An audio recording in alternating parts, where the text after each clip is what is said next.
Hello and welcome to tonight's TokuTonic shift stream. Always got to do it. Always got to have the soundboard handy. Of course, joining me once again is a nerd named Mark. It's me. I'm Mark. I'm here. Also joining us is the Oxy 360 Ash himself. Yo, what is up?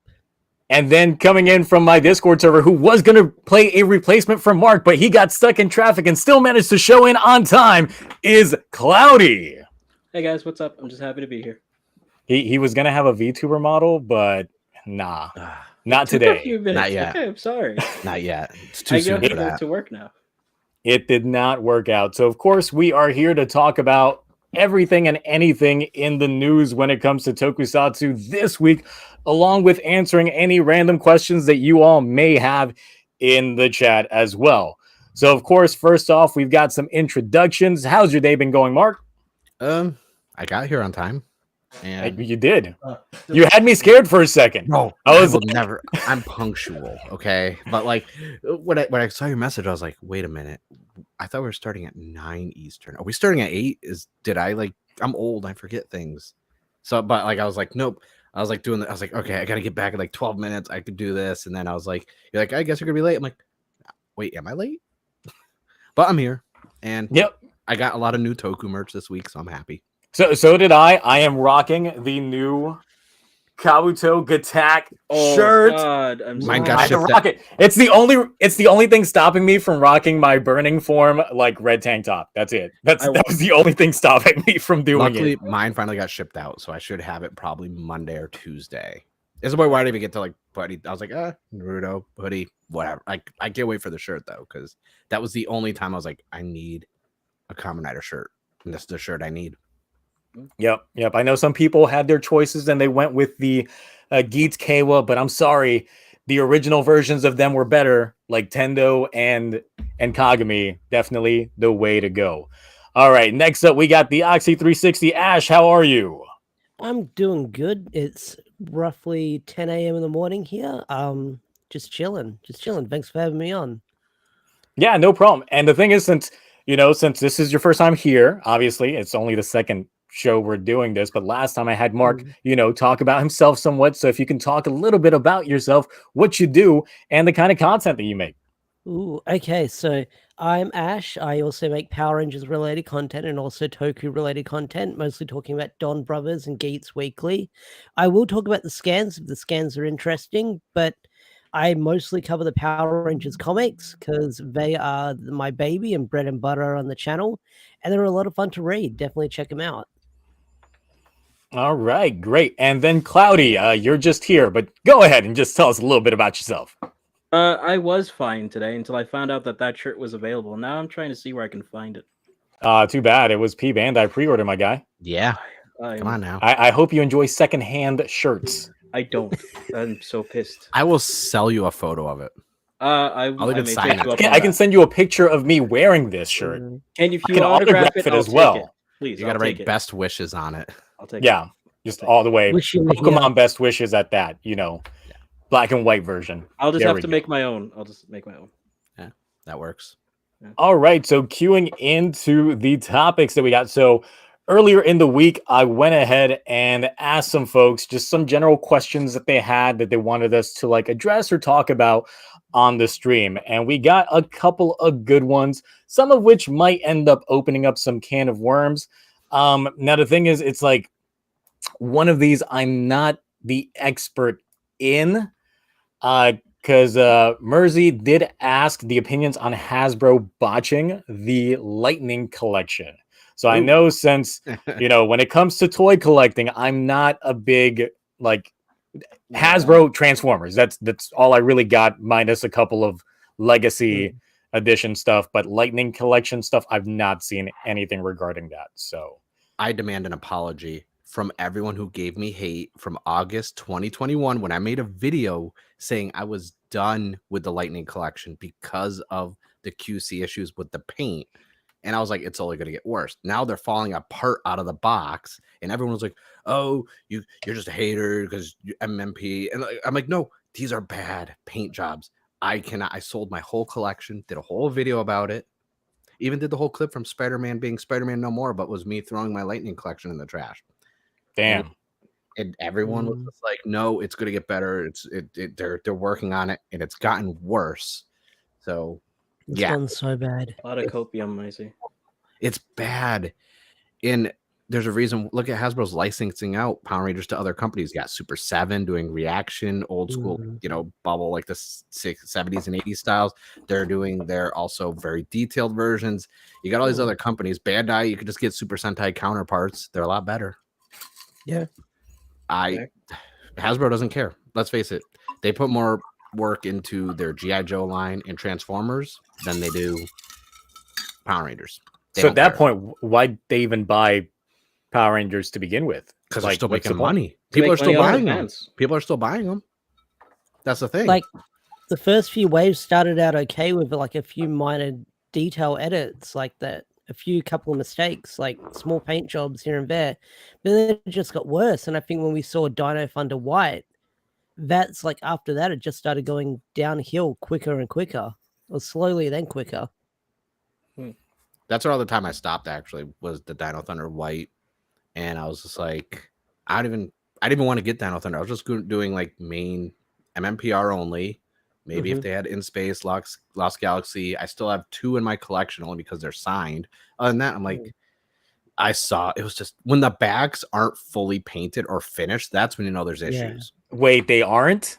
Some of them weren't. I've had a Red Ranger, Mighty Morphin Power Ranger Red, where it wasn't even finished fully painting on the back.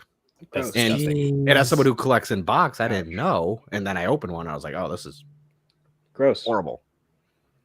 No, Did you ever see like the release of like the double pinks? So like I remember like right after they released I think Deca Masters equivalent, I think Shadow Ranger, right?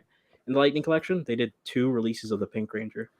Oh, I don't know. I just noticed they were releasing comic book versions, glittery versions, and I was like, I'm done. But then they keep drawing me back in because they're like, oh, want the TMNT crossover figures? I'm like, oh, Mark likes those.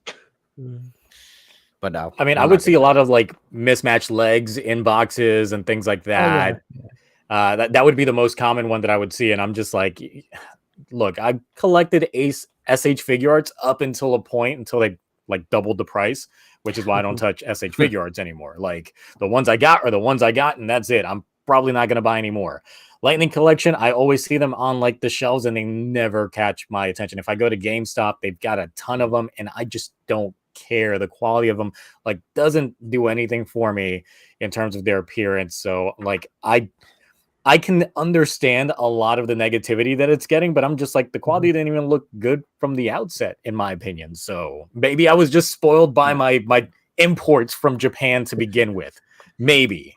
I tell everyone just hunt down the SH figure art or even the Udos because Bandai does the candy toy Udos and those detail are great on those. Or just get yourself some Bandai Legacy ones. Like pay the extra money for something that's actually a solid figure or Zord or a Morpher. They're so much better quality and it's worth the price.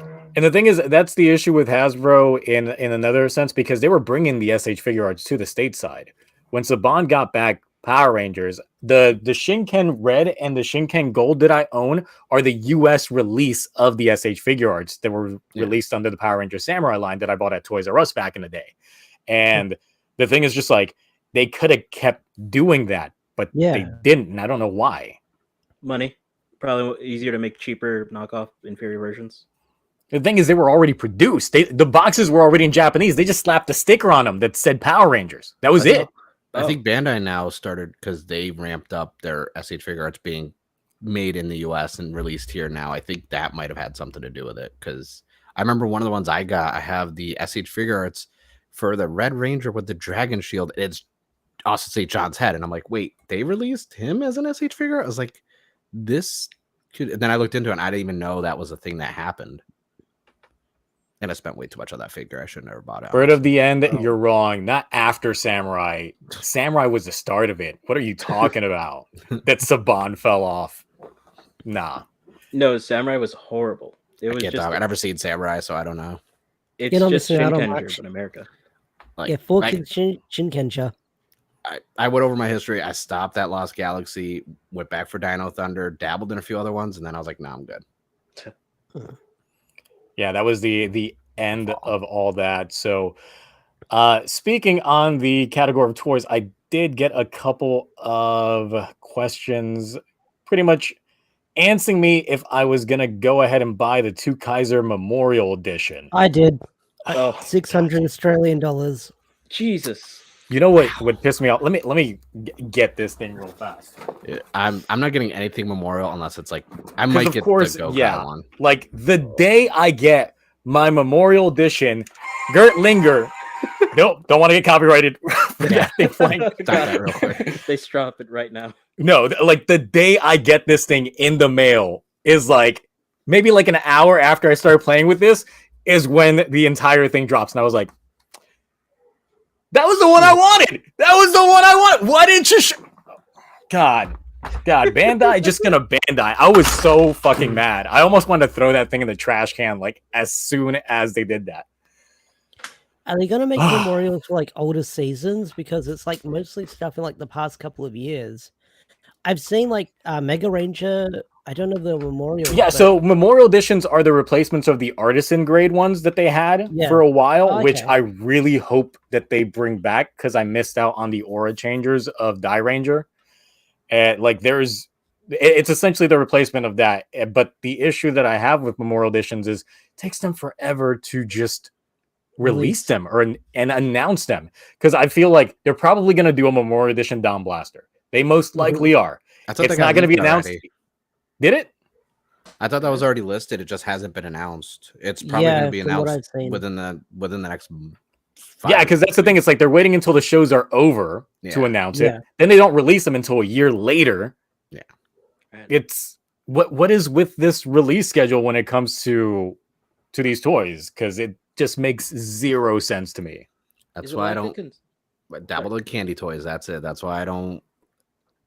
They're too. The Memorial ones look nice. They're just too expensive. I can't. I got limited space. Sotos are great though. Yes, they are. Wait, also limited space, Mark. Jesus Christ! Look behind you. I know. That's why there's limited space. It's all full. IKEA loves me. Oh, sorry. So the thing is, of course, last week we touched on the new King Oger toys and things like that. So while we're still staying on the topic of toys, let's talk some toy sales real fast because, like, one of the things on there, let me just show here. I had to set up before, but of course we had to restart everything because everything got dumb. All right. So the toy sales of the Sentai series going back to like the year 2000 with Time Ranger in terms of like billions of yen earned, like, and the thing is, it's like you can barely see because the logo here. Let's see here. Yeah, but Down Bros was right there. It is at 5.8 billions of yen. Now the thing is, look, it's doing better than Zenkaiger and Kira Major. Kira Major and Zenkaiger were at the 4 billion yen mark. So Don Brothers is doing better, and I kind of would say it's due to the mechs. It has to be due to the Don Oni Taijin, the Toradora Dragon Jin, and all that, because I don't think it could be the changers. Like the changers don't do anything for me personally as a consumer. Like I don't care. But I feel like probably the mechs for Sentai are honestly the biggest moneymaker next to the changers. But the changers, I don't know, maybe it's just me talking personally, but otherwise it's not doing anything. And Ryu Soldier was the last one that did, over 6 billion in terms of yen. And that was still below Lupat. And Lupat gets a bad rep in terms of a lot of production in terms of sales for their volume of toys. So it's like, what do you guys think is the issue Super Sentai is facing currently when it comes to slumping toy sales? I think it's probably proper release schedules and time frames for everything, because a lot of times people are just getting things randomly in whatever order. like we know we're gonna get a mech at some point. We know we're gonna get the blasters and everything else at some point, but no one's got like a specific date, and so it's like it's hard to budget. Like, oh, if I get it this right now, will something come out later that I might want more? Like, No, like I think it's too much stuff, honestly. Look at Q Rangers the last time they like if you think about it from the standpoint, Q Rangers the last time and then it started to dip. So many different mechas, so many different gimmicks and everything else. That's a lot to purchase. Like, I mean, if we go recently, Zenkaiser and Don Brothers, it's like so many Sentai gears.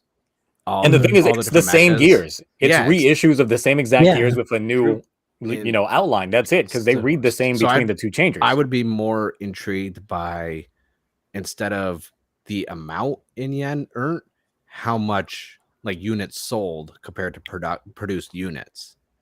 Because it's like, okay, did they sell 80% of what was produced? 70%? Because that's where you could see, okay, what's not selling, cut back. Like that's why I'm hoping with King Osier, it's not so different gimmick heavy, because I feel like if they stick to just main toys, mechas, not so many different offshoots and this and that, like I'm sure the sales would be higher, because now you're not, okay, I gotta collect 40, like 30 plus gears. It's like I'm not. Do we know what the gimmick for King Odra is going to be? I think it's Coins. I've heard coins. Yeah, Coins were the ones that were heard. listed in terms of the rumor mill, but in terms of the toys that they've revealed so far, it doesn't seem that case, because the initial rumor was that the coin would slot into their corresponding bug, and then the bug would go onto the caliber, but the caliber, from what we've seen, is just a massive bop it. So it's like I don't see anything that actually goes into it. So I don't know if King Oger will end up being the saving grace that Sentai needs when it comes to toy sales, because even looking at it, it's like, well, once again, you show that Japan really loves their trains with Tokuger out here just doing buckets of money out here with like 12.2 billion, like outrageous. And then Kyoruger before it doing 14. Like that's some of the best like Sentai had ever done, was those 2 seasons. Then you just see the steep decline. It's like Ninja, it's like, okay, so they used the sword changers for it. The mecha was all right. The season, honestly, like it gets a bad rep. It's not that bad. It's all right. But yeah, I think going with sword changers again might be a hindrance to King Oger, unless they go ahead and just announce a Memorial Edition that releases. I was gonna say while this show is actually on air. Yeah, I'm not buying that DX sword. That's a lever opener. Although it does seem like sword changers are popular, because like the last time I think it was relatively decent. Like in the first quarter was with Ryu Soldier, and that was the whole big sword changer thing. Yeah, so I mean, the entire thing is okay. The sword changers, yeah, they are cool, but I feel like a lot of people buying this, like besides the kid demographic, we do have that international demographic like ourselves that do purchase these things from Japan. And you know, wrist changers are definitely one thing. I will definitely be quick to buy me a wrist changer or a cell phone changer, just because in terms of scaling to show prop, they're not that much of a difference. No. You start getting to your weapon changers, that's when you start getting into that accuracy issues. Right. So that's where we run into those problems, and where me as a consumer, I just don't care. And the thing is, it's like with the mech that they've got with King Oger out the gate, they've already got 10 mechs for just like this one, like just the one Gatai. And it's like, that's ridiculous. And most of them don't even fully like transform. They just go on to the King Oger. They just attach to it and that's it. That's why I pre-ordered the main one, just because I was like, I like the way it looks, and I'm kind of hopeful this season will be the season that I'm able to actually watch week to week for once. But I did pre-order the mecha because I was like, you know what, I think it looks cool, but I'm not going to get a whole bunch of extra freaking, like that's too many. I can't do that. Yeah, I'm probably gonna not collect the gimmick this year. Like I got all the I got most of the Don Brothers gears. I think I'm just missing the Phoenix one, and I'm not counting the extra ones that came with like CDs and that. But I'll Mm. probably hold back on the gimmick. But I definitely have the mechs pre-ordered. The mech, I'm still kind of iffy on. Like, it's gonna have to completely win me over, like It the did look good in Robotaros, motion. and it Yeah. did. But we'll see how it goes in terms of the actual show itself, and if it's not like a change out every other week, because Mm. we've had those seasons of Sentai before where it's like every week we would get a different loadout to the mechs. I think like Gal Ranger was definitely one of those, but they had to live up to their name. So, you know, we had all that. I like all the arguing going on about the cubes with Zoo Right. Oger trying to chime in on the whole Minecraft like popularity. Like I think like 6-7 years too late when they tried Mm. jumping onto that bandwagon. And it's a sharp contrast between like how they looked like as Sentai versus their mechs. And I was like, this is, don't get me wrong, it was a good season, but no, those toys definitely was not something I was interested in. Pretty mid. But the thing is, yeah, go ahead. Oh no, I was just saying the toys themselves were pretty mid. I was gonna ask though, why do you think like for some reason Don Brothers Quarter 3 is doing way better than the last, honestly, what, 6 years, 5 years? I think it's What do you because think? all their mechs and items came out later than usual. Because that's the thing. Not only Taijin in general, like wasn't out at launch. Like it wasn't there at the start of the show. We didn't get that until like Episode what- 13. 13? yeah, so we were already well into the show when it came out, and not only that, it sold out right away. So we had like they didn't expect it to sell out as well as it did. So once supply met demand, I think that's where you see that bump up in there. He's Plus definitely the Omikoshi Phoenix being not just an attachment to the Danoni Taijin, but also Dawn Blaster was a 2-for-1. I can see some people possibly buying 2 of those if they already had the Dawn Blaster, just to like decorate the Dawn Blaster and to actually put it on the Danoni Taijin. So you have that versatility in some of the toys that they have for Dawn Bros. So that's my personal thoughts on why I think that they actually ended up doing better. Fair, yeah, makes sense. It was also a really good mecha. I mean, it Yeah. absolutely was. So then on the flip side, let me get the Common Rider sales numbers. I apologize because I probably inflated most of those numbers. You're- Me personally, just with the amount of shrine story- for me, they're like, this is Mark. Now the thing is, it's spend like all from our these money. numbers alone, you can see why Toei and Bandai are pretty happy with Common Rider, because it's almost like 3 times the number of Sentai's output, and it's Holy crap, ridiculous. Razia, what Jesus the Christ. Fuck. man? People Whoa. like What is ride this watches, I for? guess. Yeah, people really must like those belts. I just want to say Blade at No, it was the 7.9 ride isn't watches. bad. It was, as someone that has more ride watches than I can count just looking over there, it's still ride watches. So Oh, it's yeah. fucking ride watches. Yeah, As- definitely. I know plenty. of It people was like who one of the like few those. times I saw a gimmick and I was like, all right, it's like Pokemon. I gotta get them all. I got did to get them. I They didn't were think so Saber and Revice would pricey. be that close. Off by 0.1. Like I'm surprised. That's the their thing that sales are surprised that. me, especially considering that Saber happened like in the height of the 2020 like Yeah. situation, and then Revice was the recovery one, but it's like a 0.1% difference. It's like, ooh, Mm. y'all slipped up over there.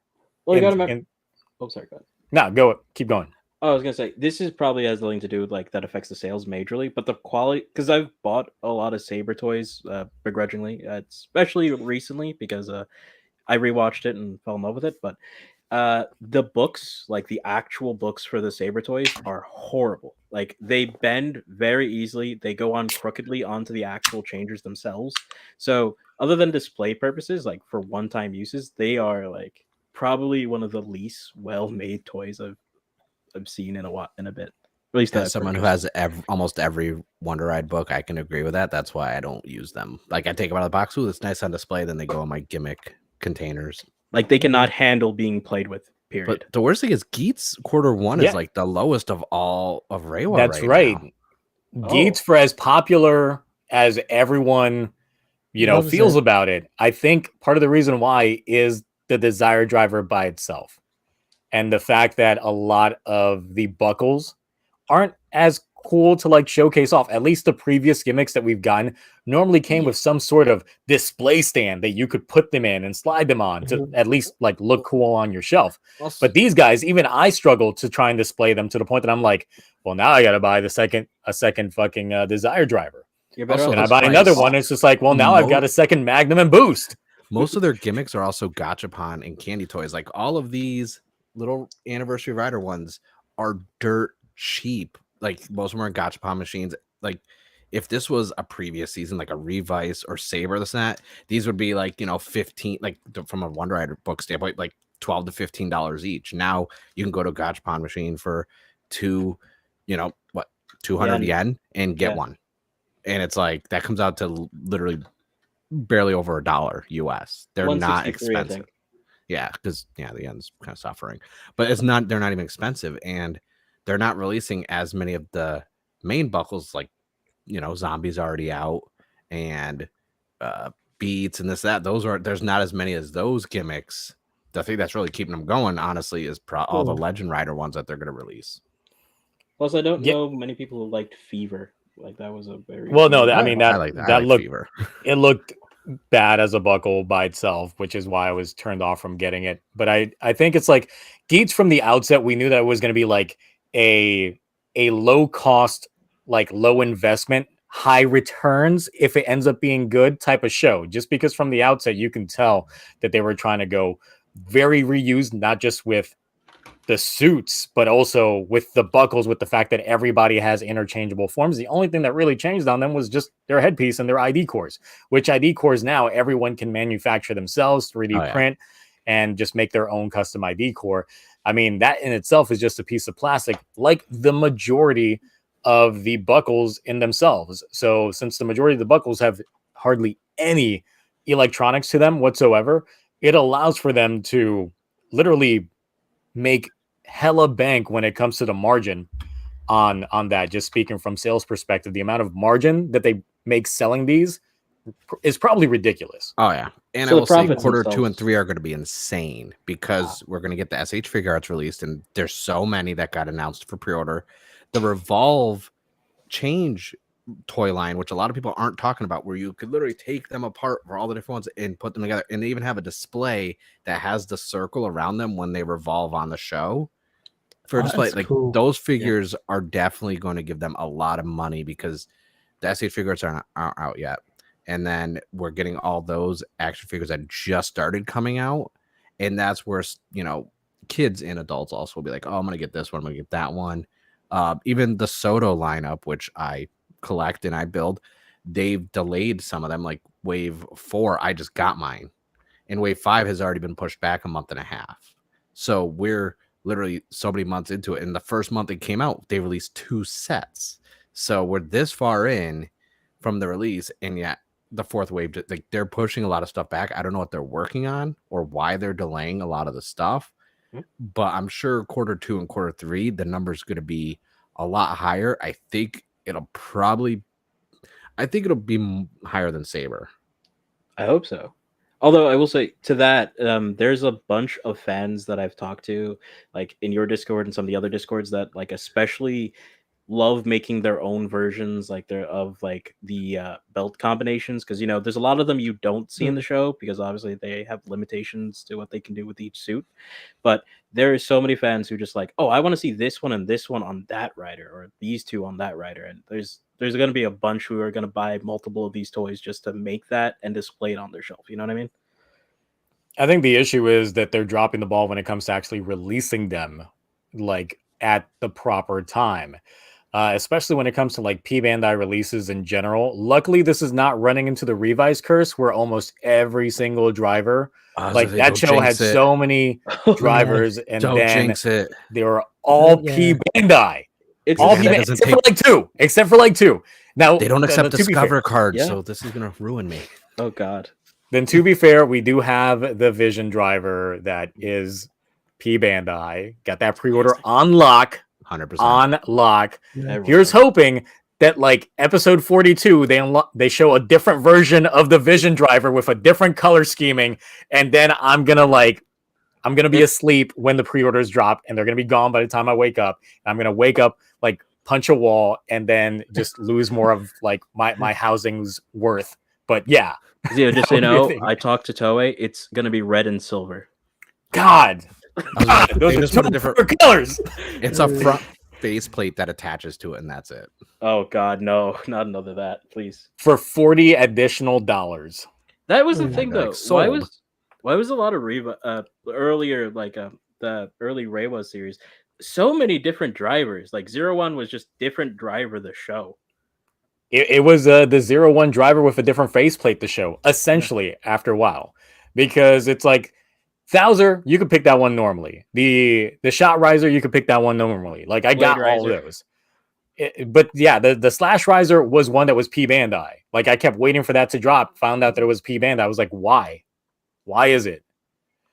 Like, so many of them ended up going that route. I don't know how it was for Saber, how many of those ended up being P Bandai, because once again, I Oh. dropped out of Saber like very early on. Not that many actually. What, So- for pre-Bandai? P-Bandai? Yeah. Almost Yeah. all of them.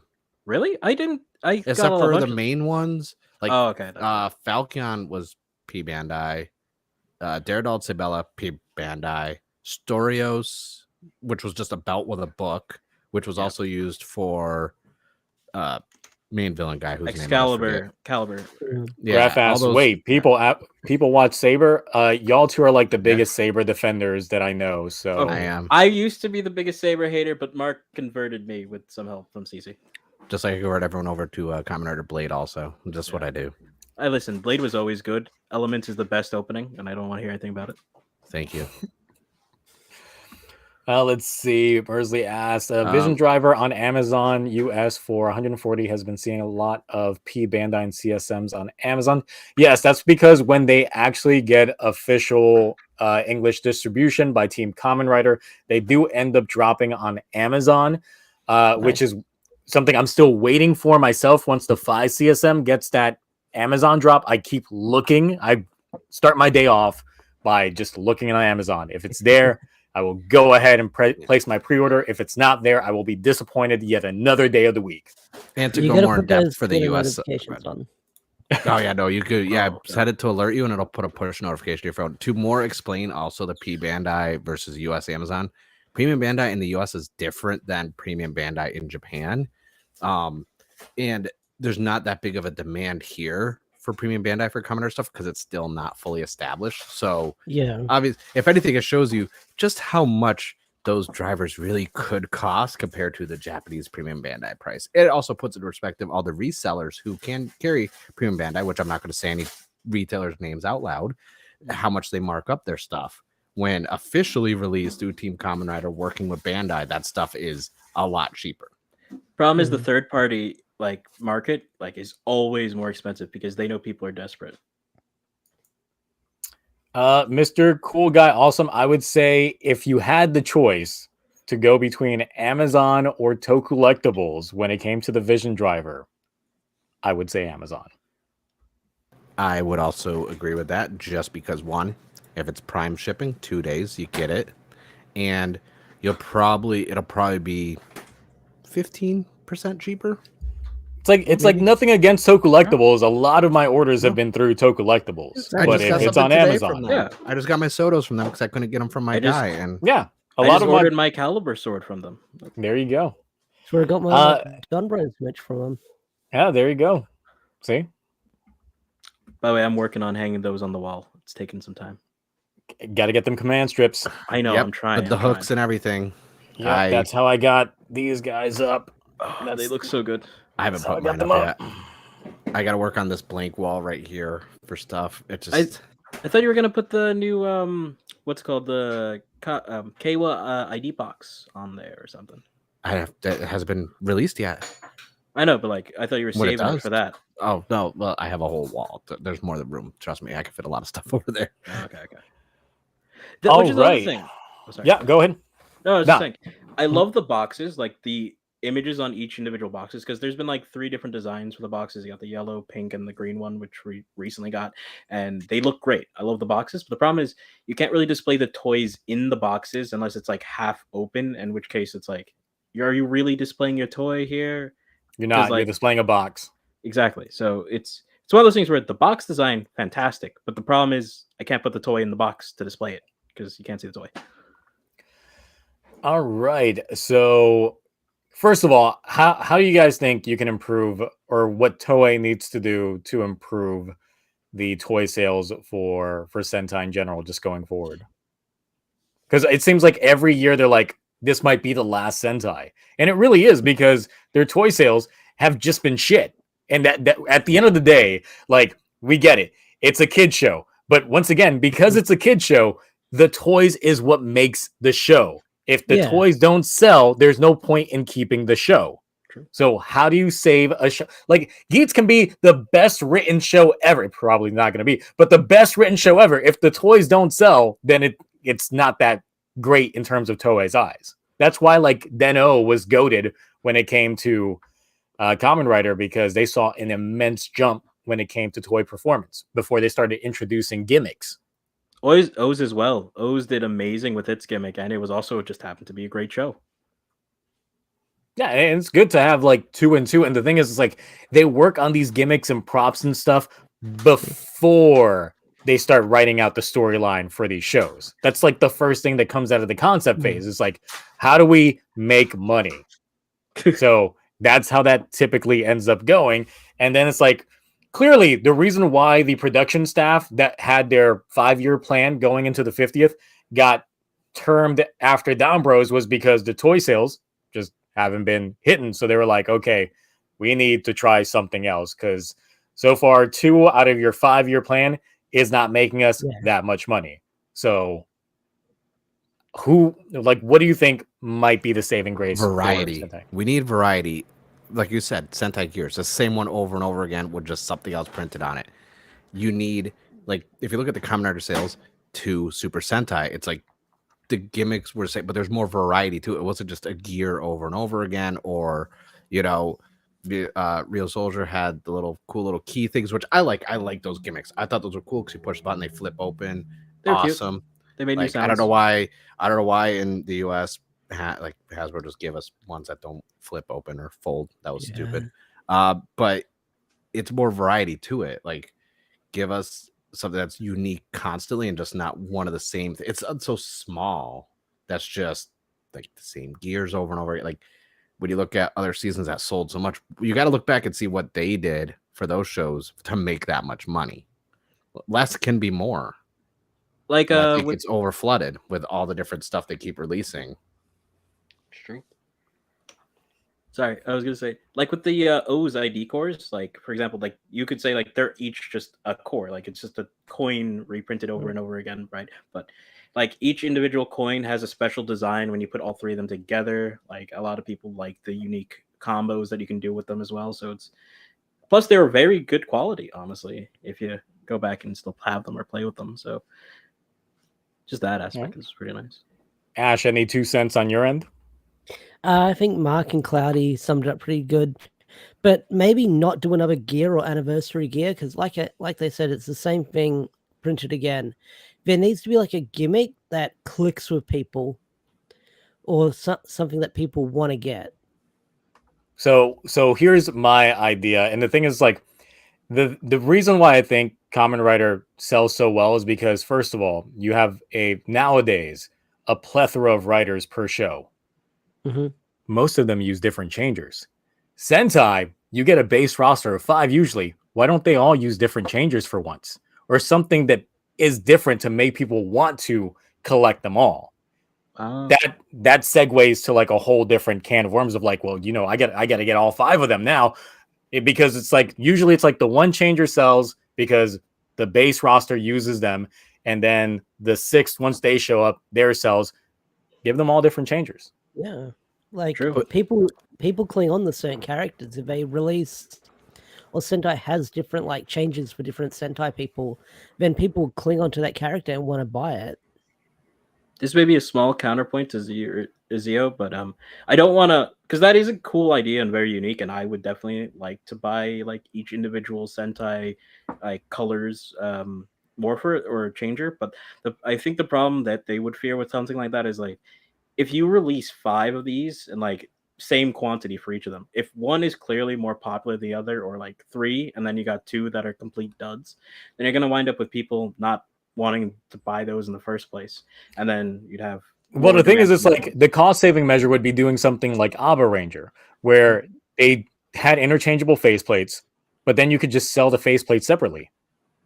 Fair. Yeah, I was thinking from a true. show standpoint, though, like the thing about like I'm not the biggest Super Sentai knowledgeable person, but when I think of like a Sentai, I think of teams compared to Kamen Rider, where it's more the individual that might team up with people. In a team, you get a uniform, but in this sense, in Sentai, the colors are different, but the changer is the same because they're a team. So for me, you'd kind of be on that route of as a casual who doesn't know much. So it's like it kind of takes away some of the team element, I guess, of it, because they're not like the one thing that would always be uniform about them is their changer. No, actually, that's not even true. Because From what I've watched like 6 seasons. So Graf mentioned like Go Onger. Go Onger is one of those seasons where they started off with 3. Those used the same changer. Then they added in the 2 more. They used a different changer. They went from cell phones to bracers. Then they introduced the Go On Wings, which were the reasons why I dropped the whole fucking series. I've never seen that show. And they had like their little like fucking pilot stick controller as their changers. So they had 3 different changers for that. You literally just described everything I wouldn't want to watch in a show. Wasn't Hurricaneger relative? It's like you sold me on as well? not watching it. Yes, because you did have the Hurricanegers, and then you had the Gowrigers, and then of course you had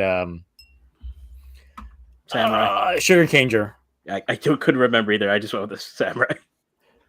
Yeah, Mr. so Kuga had a so good you had all point in the those. chat. What if Although Sentai pulled a saber and had different changers but the same gimmick? True. Yeah, Although so it could still work because I mean Yeah. that's how most of Kamen Rider works. Is the gimmick stays the same. The only thing that changes is just the drivers. True. I did like your idea about the Dino Thunder Rangers, especially because like those are each individually different dinos. So like people who like different dinos, different colors and whatnot, had their own thing, but they're all essentially the same wrist morpher, which is aligns with the uniformity that Mark also likes. So yeah, something similar to that would be pretty good. So needless to say, I think with King Ojo, since we're running into more of the same, I don't expect gangbuster numbers when it comes to their toys just being real. So I am curious though to look at the numbers like for King Ojo for Q1 because that might set the pace for it. But I'm actually really like not to go back to Kamen. I'm really curious to see Q2 and 3 for Geats because I didn't think like I've never seen this is my first time seeing those numbers. I didn't think it would be that low because everyone universally seems to love Geats. There's very few people like Saber and Revice 01. Divisive. Really, those had very polarizing fan bases and detractors of it when they started and throughout the whole entire show. But this is the most I've seen everyone kind of have a positive outlook on a show. And the number, and obviously we're on some of us are in the US, so obviously we don't affect those sales drastically if we're going through third party. Is that? But I am curious how the fan base in Japan feels about Geats because I thought it was popular. I see a lot of tweets from all the different shops in Japan. People are like buying up stuff like crazy, showing off when new stuff is out, and I was like, "This is probably the best selling merch of Reiwa." I mean, once again, what sometimes may work for a Western demographic doesn't work for the home base. Like once again, like TokuTonic is one of those seasons of Sentai that would never get adapted to the US because we don't fuck with trains like that. True. Like I thought because of the mecha and the train. Oh no, situation. The symmetrical, That's the only reason why I'm getting. I want that mecha just so I can have it on display like that the whole time. Just thrusting, Yep. So I like trains. Speaking of King Ojo, anyone seen the promo that released on Saturday night? Technically, it would be for us in the US, and for Ash, it would have been Sunday morning for you. So anybody got a chance to check that out? Yep. Yeah. Any thoughts on it? Because honestly, it just there's a minute. It's a trailer. It's Yeah, a It was Yeah. a good minute. It didn't even Hasn't give me any hooked story me or with plot anything. points. Like it looked cool action, but like yeah. It's a Sentai. it It's looked good coming though. March. Yeah, so I mean, it didn't do much for me. It was whatever when it came to what we saw.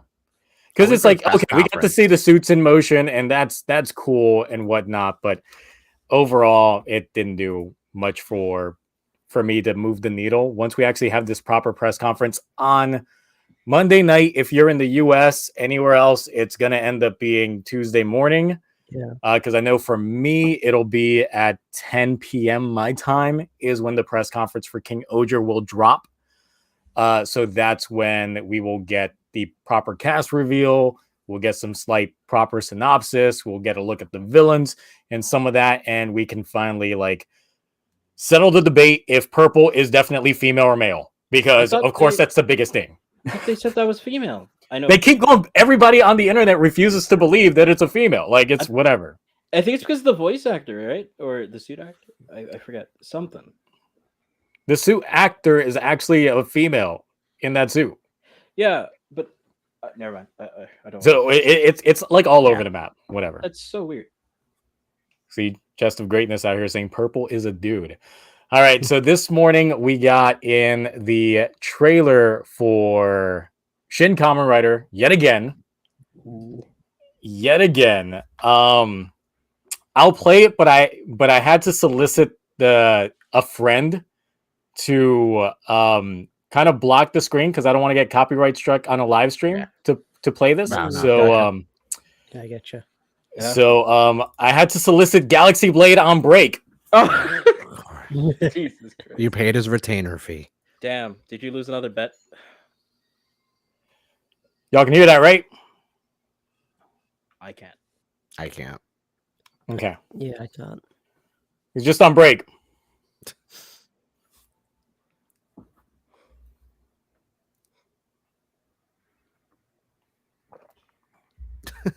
Jesus Christ! Oh, keto puffs.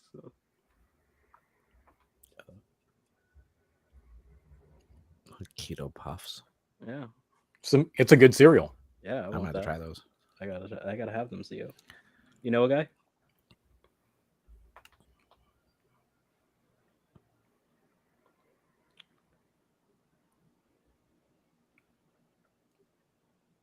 I'm not.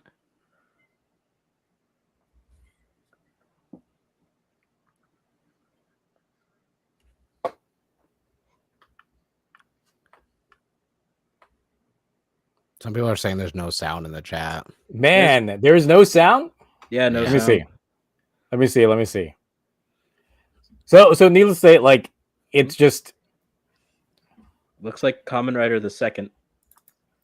It's I'm more hopeful for this than Black Sun. True. It does look more hopeful. I didn't hate Kamen Rider the first. I did like Some of the action looks good, but I'm like, I don't think I'm gonna be bored. Mm. I mean, well, the entire thing with it, I'm still kind of odd that spent 2 years in development, and like the footage that we've gotten so far is the same footage. Yeah, Yeah, that's what confused me because everyone was like, new trailer. I was like, wait a minute, this is like the same trailer from before. There's Yeah, really nothing new there. they only revealed who the characters were that were playing like the Shocker enemies, and that was it. No, It's it's the same scene, weird. just replaced in different order and different camera cuts, and I do like that they're not showing too much, but That too. but at the that same too. time showing the exact same. yeah, It's that's true. like- That's kind of laziness. It's just I'm gonna laugh if half that stuff's not even in the movie. oh all my bait. god, imagine. There's not It's even all a bait and Kamen switch. Rider. It's just a guy eating cereal. It's just a Kamen Rider Black Sun V Cinema the whole time. Oh my The god. thing that I found weird is also today they showcased off the toys of the Typhoon, but it's the Legend Drivers. It's the Legend Drivers again. It is with the new look. It's like, who are you marketing this to? Like, No look, kid knows that. the thing is, it's just like this is a movie done by the guy that did Shin Ultraman and Shin Godzilla. This ain't gonna be a movie like generally for kids. Like it's tugging at nostalgia bait for an older audience yet again. So it's just odd because when you look at the other shows that were targeted at an older demographic, like Amazon's, like Black Sun, they had the CSM treatment out the gate. That was it. Yep. That's all we're gonna do. No real DXs, CSMs. This one, legend belts. Of course, they're probably gonna announce a CSM down the Oh, line. they're well.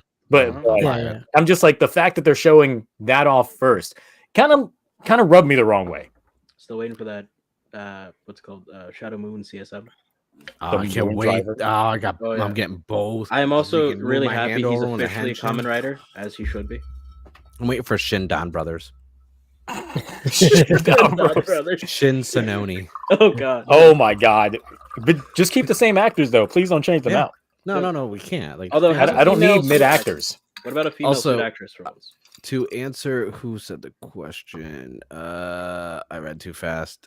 Someone asked, Chest of Great are they making a Shin crossover film like Avengers? No, they are not. It has been confirmed. No. The Shin universe and all the promo stuff has nothing to do with them doing a crossover. Yeah, There it's would all it be promo because stuff. Shin Ultraman would body all of them? Wow. I mean, just And the thing is, this really Not just wrong. seems like a really big passion project from Ano. The fact that he just said, "I'm going to do all of them." Yeah, just give me all of them. and people forget he did the animated Shin Evangelion also. Yeah, yeah. God. So Which is a it thing. just really seems like he's just trying to, because of course, for those people that actually saw Shin Ultraman, the beginning of it, like I was confused. I was like, why does it Oh, say I Shin loved it. Godzilla? Yeah. Like they show that little piece in the beginning, and then it's just like Shin Ultraman. I'm like, okay, so when we go see like Shin Kamen Rider, is it going to do the same thing? Shin Sailor Moon. Chest I of would Greatness, fuck with a Shin all Sailor for Moon. it. All for it. I want to play Yes. Tuxedo Oh, Mask. God. I can't wait to see Shin Tuxedo Mask. I know Shin B Fighter. Just get all of them. The Yeah. metal heroes in there. Shin Garo. Oh, Shin that's already Pretty Cure. dark enough, but people have Shin been Cutie Honey. Yeah, Oh my God, Shin Cutie Honey. that would be great. Didn't Arno do a Cutie Honey movie, or am I thinking of something else? I don't think the actual Cutie Honey film that came out before, because that movie sucked.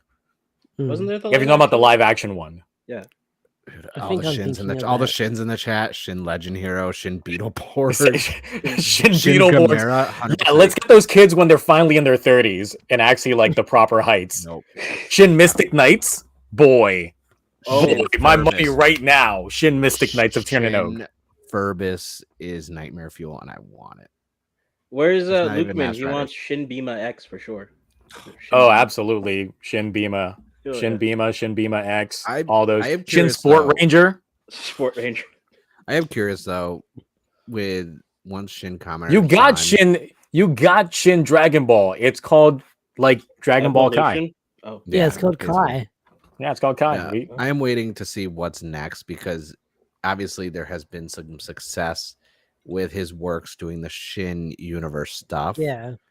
And it's kind of like one of the things where it's like, if you could possibly get a Garo or some sort of metal hero, it would be nice to see those two Toku properties that aren't at the forefront, like Ultraman and Kamen Rider and Super Sentai, to get the love. And I feel like that would give it a much needed like flame and boost, because I do like Metal Hero, I do like Garo, and it would be nice to see those get the treatment. I feel like if those shows had better merch and were maybe released better or this and that, I feel like they could rise up. I don't think they would topple the top 3, but I think they could be marketable and they could make some money.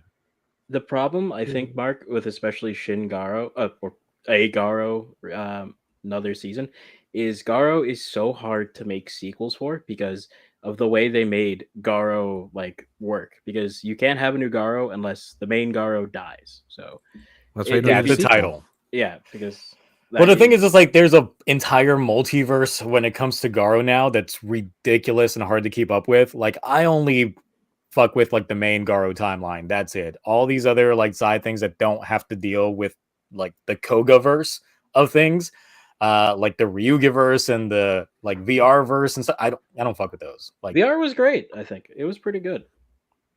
Although Yeah, it's no, no Rick Roll was Zero good. Blood Dragon though. But no, like that's the thing is like you just do the Ultraman thing. Oh no, it's different universe. different universe, like there's just go Different that route. It's a good timeline. cop out. Everyone's doing it now. Look at Marvel, look at DC. It's a good way to get out of everything. It'd be great, but for the people who would want continuity, they'd probably be like, It's "God damn Man, I it." can't wait for Shin It's Iron Garo Man. S-World. Have Yeah. Ano like reboot the MCU. Oh, don't. I would watch that. let's just do it. We got Shin Iron Man. It was called Superior Iron Mhm. Man. I wonder if we'll ever get like Shin Kabuto, or otherwise known as Shin Inoue. Oh yeah. I But mean, yeah, he's done interviews and he said he didn't have any plans for any other Shin stuff. So if he does do something, it'll be like a surprise thing. I think this was just him showing love to these properties that he enjoyed and like inspired him. And I'm like, I get it, it's cinema. I mean, it's like a lot of these franchises have so many seasons that they could dip into the Shin treatment in general. Because even like when you had the tokusatsu boom of the 1970s, like there's so many other tokus that they could end up pulling from outside of what was then like the Toei 3. Like hell, we could get like a Shin classic Spider-Man, like the Japanese Spider-Man. Oh yeah, I would that'd be watch awesome. that. That'd be very Same. cool to see. It's like, Well- and Sony would probably be down for it because Oh, yeah. Sony loves that fucking money. And they get their royalties. I know you were joking about it earlier, but I would actually love to see like a new live action Sailor Moon adaptation. I feel like it That'd would be cool. it'd be very Well, nice to like see, like I said before, like Pretty Cure needs to get a live action season because one. that would be like the way to like start getting Toku into the shoujo territory that we normally we've been missing out of. So because there's an audience for it. there's plenty of people there who wanna definitely do is. Like Toku gets relegated to just being a boys market, but that's because they're not trying. They really aren't.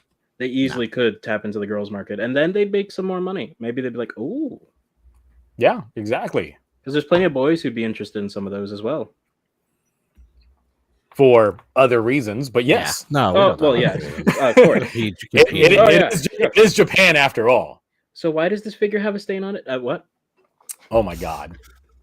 I'm just waiting for Toei to take a page out of Super and we get like Kamen Rider, like something new generation Kamen Rider. It's like, oh, here's Kamen Rider Double, but it's spelled double, and it's like new generation Kamen Rider Double with a W on it. Like, because Super is doing it great with Decker. I'm not going to bring up Trigger because. Real quick, have you guys seen the Shin Kamen Rider prequel manga? I have not. No, I didn't even know that was already out. Did that get a translation for the scans yet? Is it in English?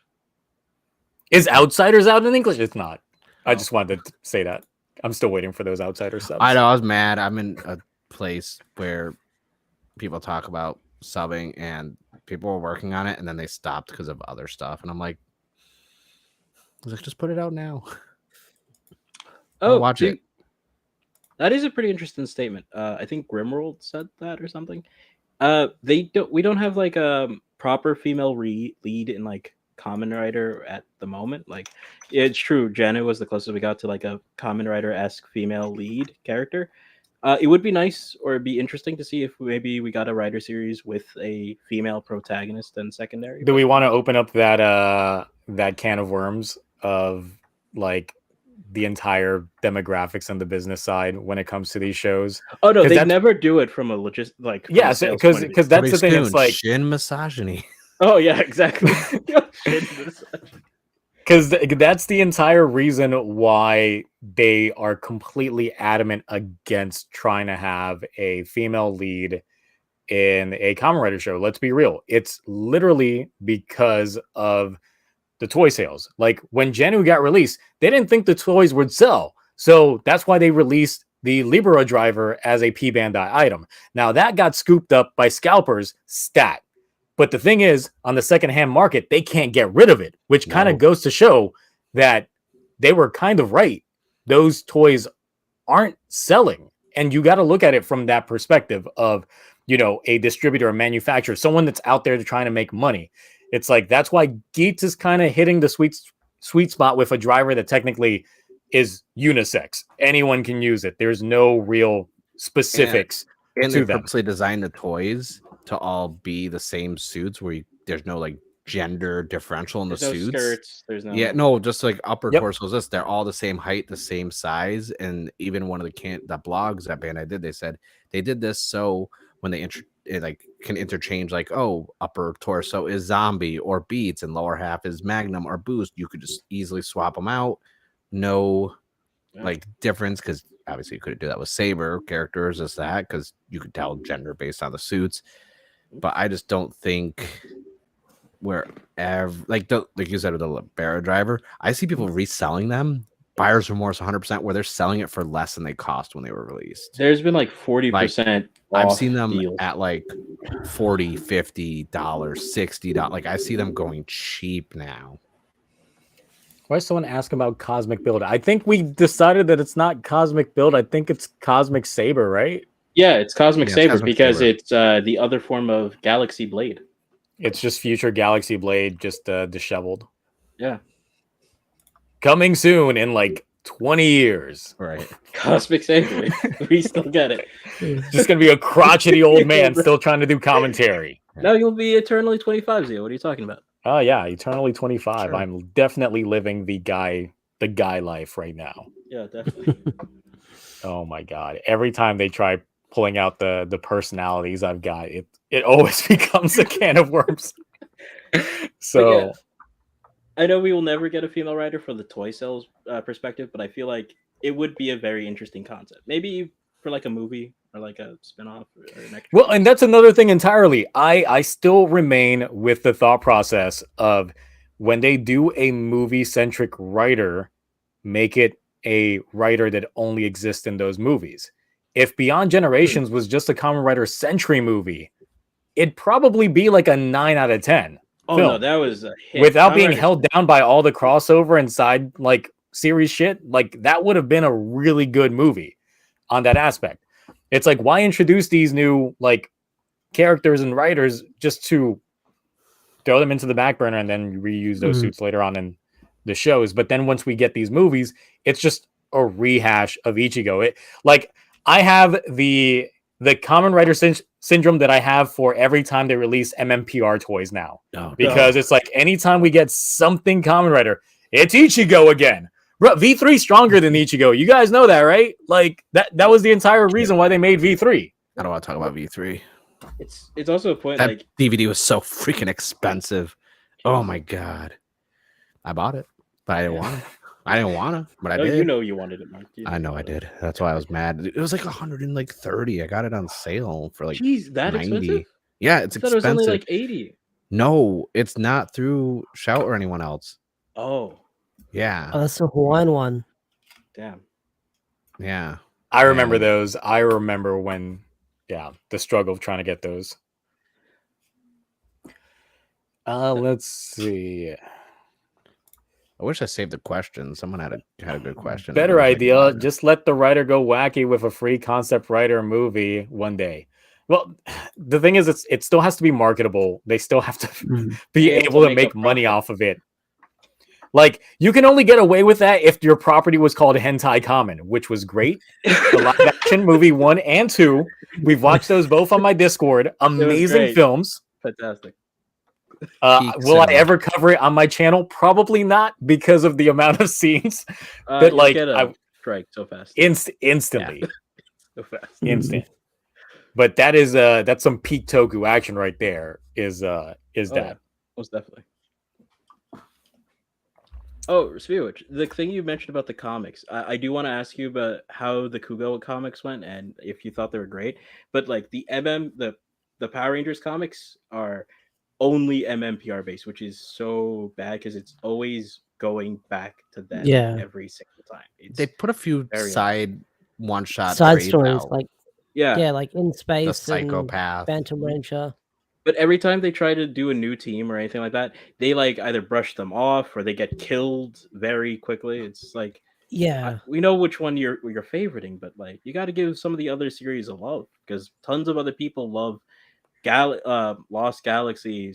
I especially love In Space. Like that was an insane series going up. Like, give other series some love. Space had the Psychopath. Which was really good.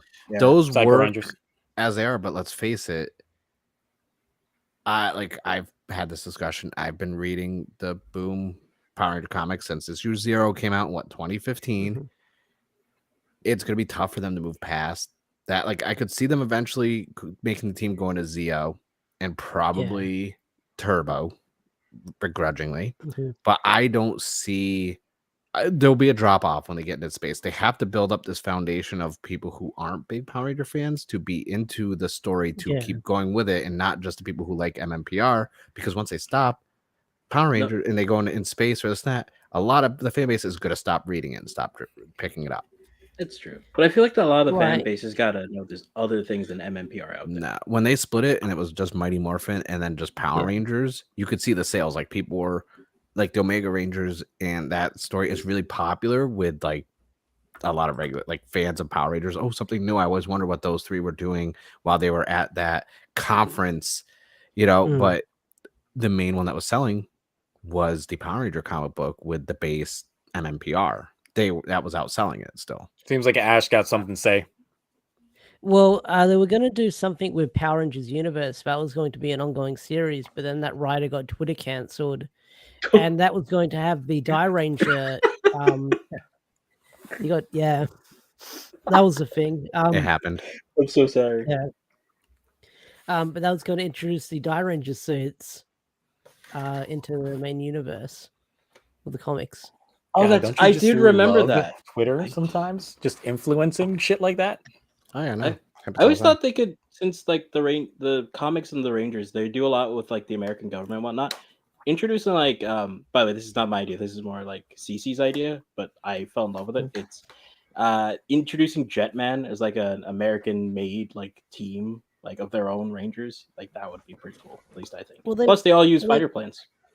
Well, they've sort of got something like that going on with one of the characters in the show that is very government based, but I don't know if they want to do anything with the suits. I mean, there's a scene where they're trying to pick who is going to be the Bat and the Ranger, Green Ranger suit, and the names of the VR troopers come up. So if they do, like, I'm sure I've heard rumblings that they've got the rights to use anything from like when Sentai started to like Soldier. To use in the comics, which is why we saw Flashman in one of the one-shots. I think it was Flashman. So I would love to see Jetman show up in the comics or something like that, being a government-based Ranger team. Yeah, I mean, the potential's there, but the That'd thing be is, like, everybody's just tired. Like, as someone that grew up with MMPR, even I'm just like, look, I don't care. Move on. It's time to move on. Like, the second I saw like the Kira Major suits, I'm like, why aren't you guys adapting this as like ZO2?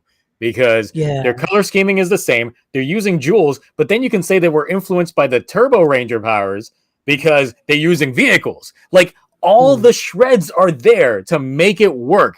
Yeah, but they're not. They don't want to put in the effort, or they did something with the Zeo crystals that they don't want to talk about. The thing is, like, the Zeo crystals were designed to like always be growing, like getting stronger and so on, and they've just been the back burner. That's why the comic book's good, because I can't wait till they get further into that, because like everything, like Melissa right now writing the comic, Melissa Flores is doing really good post 100. There was a time frame where the comic was getting a little bit stale. I love Ryan Barrett, like he's great. I've met him, like, but the story was just too going all over the place. It needed to be like more condensed. With everything they're doing now, like it's not like it's so far removed from the show, other than the characters' names.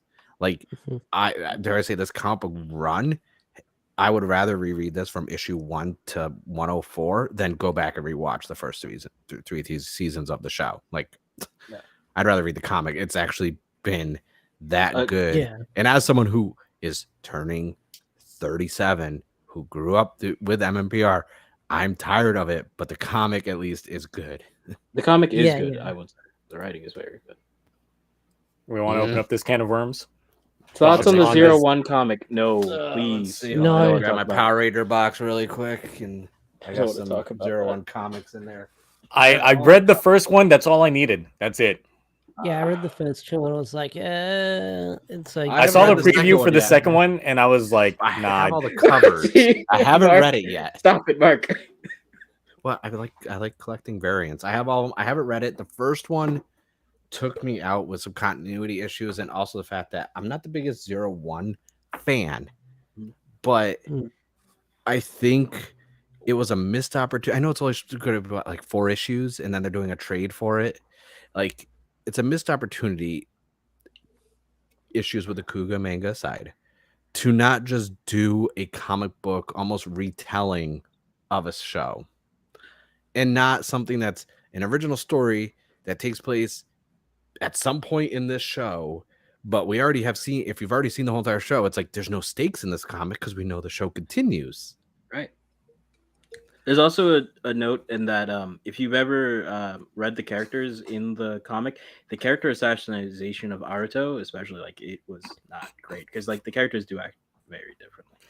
They do. Like Fuwa in general, like the way that Fuwa acts in the second issue was part of the reason why a lot of people noped out. Like just seeing the preview of him acting towards Yaiba, I was like, they role reversing over here. This is not right at all. And it was just odd. You can't do that with a character like Fuwa, who's like a fan favorite, who a ton of people love, like his charisma and everything. Yeah, I haven't read the second issue, honestly. After the first one, I was like, well, I'm supporting my local comic book shop, and the covers look cool, and I do collect comic books. So I was like, I might as well keep them around. It's only 4 issues, so I was like, that's fine. That is true. They should have let Boom get it, honestly. If Boom had the rights to the Kamera comics and they put their writers to it and did something original or retelling, it would have been Political Sentai President Doger leader is JFK. Is I don't know Bush. I'm a Brit BTW. Okay. Okay, that's fine. That's cool. I'll give you credit when I do something with this. All right, Mark's got something in the pipipeline. I'll design the suits. All right, perfect. We'll make this a thing. It could happen. I'm already thinking about the movie villain, Sentai villain already. Listen, I got the character designs. I got you. All right, so moving on to our next and probably final topic. Looking at the questions that I got in the beginning of the week, I decided to combine 2 questions into one. Pretty much, Graf asked if you guys have ever been burnt out by Toku, like you don't have any interest in anything and would rather do anything else. While Chris Kosh asked, would Kamen Rider work better as a multi-format season? Let's say maybe 2 seasons. So I decided to pretty much ask, like, what format would you prefer to digest your Toku in? Does something like the binge model actually work for you? Or like, would you prefer something that is, the current yearly installments? So you get your entire like 47 to 50 episode run of a show. That's it. You move on to your next things. Or would you rather it be broken apart into seasons? Another example that we got is technically Amazon's, where we got season 1. Then sadly, we got season 2. And sadly, we got the continuations after that. So the thing is, it's like the first example that I've got really when it comes to why I'm not a fan of the binge model in general is, okay, so of course, the way that Hasbro's been handling Power Rangers, I feel that the way that they're just dropping all the episodes, it's like a conversation piece for like 2 days and it's done. Yeah, I feel the same way as well. Because when weekly international spoilers were coming out, people were talking about them as they were dropping. And when weekly episodes were coming out, there was something to talk about and getting excited for the next episode. And then when Nickelodeon put on like the fucking 8-month hiatus, people were excited to come for the show to come back. Then international spoilers would drop. And that would be really cool. But like, I feel like after Cosmic Fury as when in the fall, that's going to drop, and then people are going to talk about it for like 2 days a week, and then stop talking about it after a while. I agree. Yeah, and another one. Yeah, and the other one is Black Sun, the hyped up release that we had a year and a half waiting for, dropped in 1 day. Like, I got spoiled like the second it dropped on like a lot of shit. And then even then, once I actually managed to muscle like through it all, everyone was already done talking about it. And it was like still the same week. It was still the same week it dropped, but everyone was just done talking about it. I haven't finished watching it. I'm only 5 episodes in. It's bad. I feel like without the weekly, and the thing is, like, one of the reasons why I love reviewing Toku in general is because we can have like these week to week old school like water cooler discussions when it comes to these shows. And I feel like the conversation piece between each episode and the speculation of what's going to happen next is one of the reasons that makes this community thrive as a community, is because we can keep having these conversations. We can have our speculations. Mine may be different than yours and so on and so forth. Because I mean, the three of us, of course, minus Cloudy, actually do review these shows like on a week to week basis and discuss them to an extent, to the point that we start forming these speculated like routes on how these shows would go. We can't really do that with a binge model. Like with Black Sun, I was like, this is gonna be shit to fucking review because I gotta do all of these episodes in like one take, and then like there's really no speculation. It's really just like what I think about it. It's all right. It's all right. I'm on the fence. So I'm like the same face on the side of a coin, like two, because like I love watching Kamen Rider week to week. Super Sentai, I'm more inclined to binge it, but then again, I'm not worried about spoilers for. I tried binging Zenkaiger like because I fell behind. I almost became brain dead. Oh, I had to split it up. Like I binge watched Real Soldier, which wasn't too bad for what it was, but for like Kamen Rider, it's like I like watching it week to week. Like you said, we're in Discord, we're chatting, like, oh, what are our theories? Then next episode goes out, it's like you go back to your video, like I was right or I was wrong. For getting burnt out 100%. I got burnt out around the time Wizard came out. And it was just like one of those things where I was like, I didn't watch anything as it was like coming out.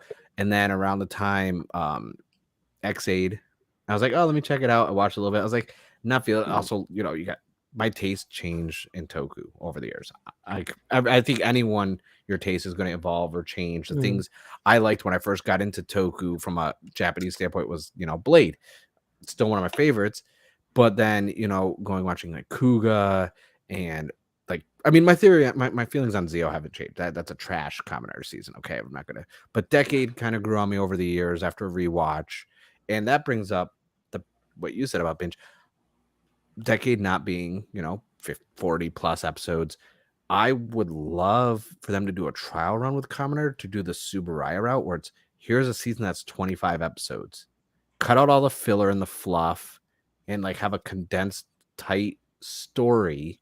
Yeah.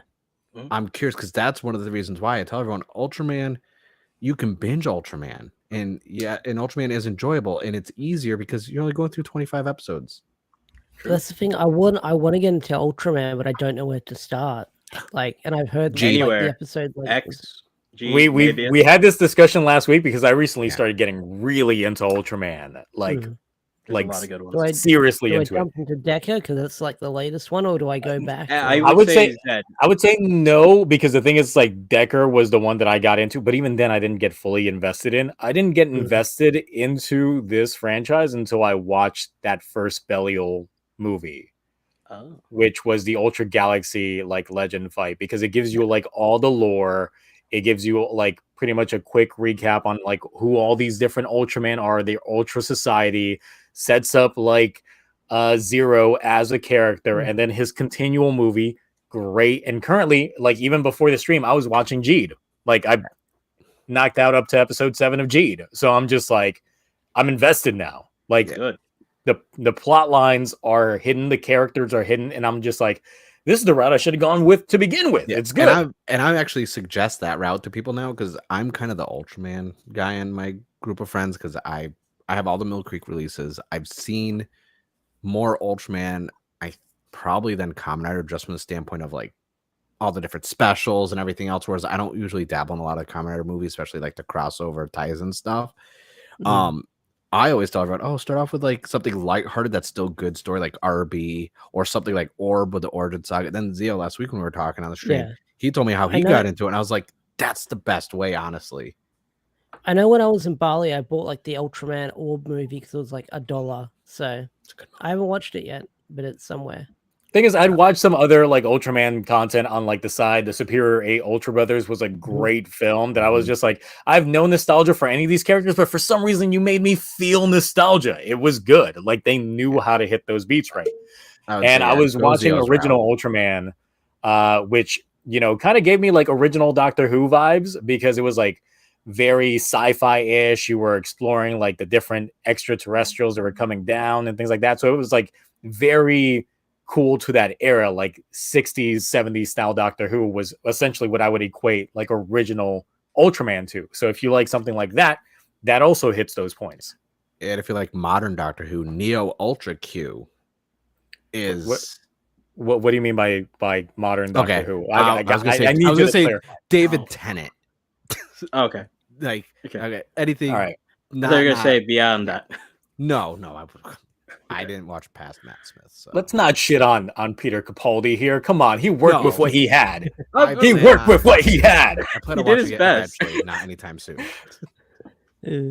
But yeah, no, and Neo Ultra Q and regular Ultra Q are nice because it's more. That's really lore building to all the different kaijin that show up in the seasons, and it's great because it's literally just like a Twilight Zone meets just any sort of monster encyclopedia, except for the Monster Encyclopedia. That's totally different, but it's literally just lore building for those two shows, and then going from there.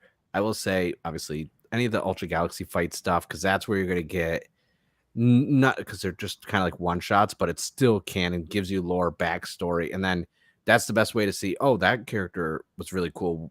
I'm going to check out his season. Yep, you get And a they're good cheap, background and on a they're lot cheap of Blu-rays. those. You get a lot of background on those characters, and just like the fight choreography was what got me at first because I'm just like, these guys are actually moving. Because when you see them just fighting regular kaiju, it's just like it feels weighted. Of course, it's supposed to be, but you're like, it's not at the pace that I'm like used to watching a lot of these shows. So the Ultra Galaxy movies definitely like amped it up to like an 11 when it came to the fight choreography. But then they were like, oh yeah, by the way, here's all of our backstory lore. And as a person that enjoys himself some lore, like I'm just like, that's it. That's it. Oh, I you now must know be- all of you- Ultra Society. You're gonna love Ultraman War Nexus G is one I season want to two. check out. Oh, Nexus is one that I want to check out because of the theme. I've heard a lot online. Grim's like, it just hit me that Doctor Who counts as a Toku.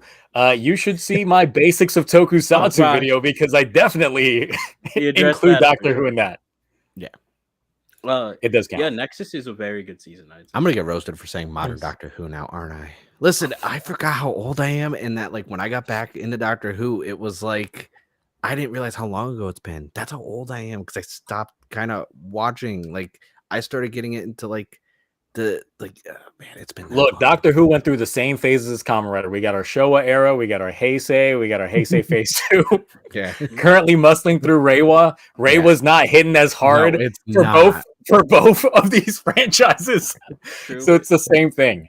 I don't think Yeah. though binging like any of the binge watching the Reiwa shows. I think they really helps like making them more palatable, at least to enjoy. I think because on the week to week basis, every one of the Reiwa shows have been like very boring or borderline unwatchable at certain points because there's so many answers you just don't get, and you're like, I'm confused. And binging it, you don't have to worry about that because you just eventually the answers will start flowing and you'll get everything that's coming. But the problem with that is like then you got the fact that it's kind of boring to watch like a show that's already been binged because you can't really talk about it to other people. Yeah.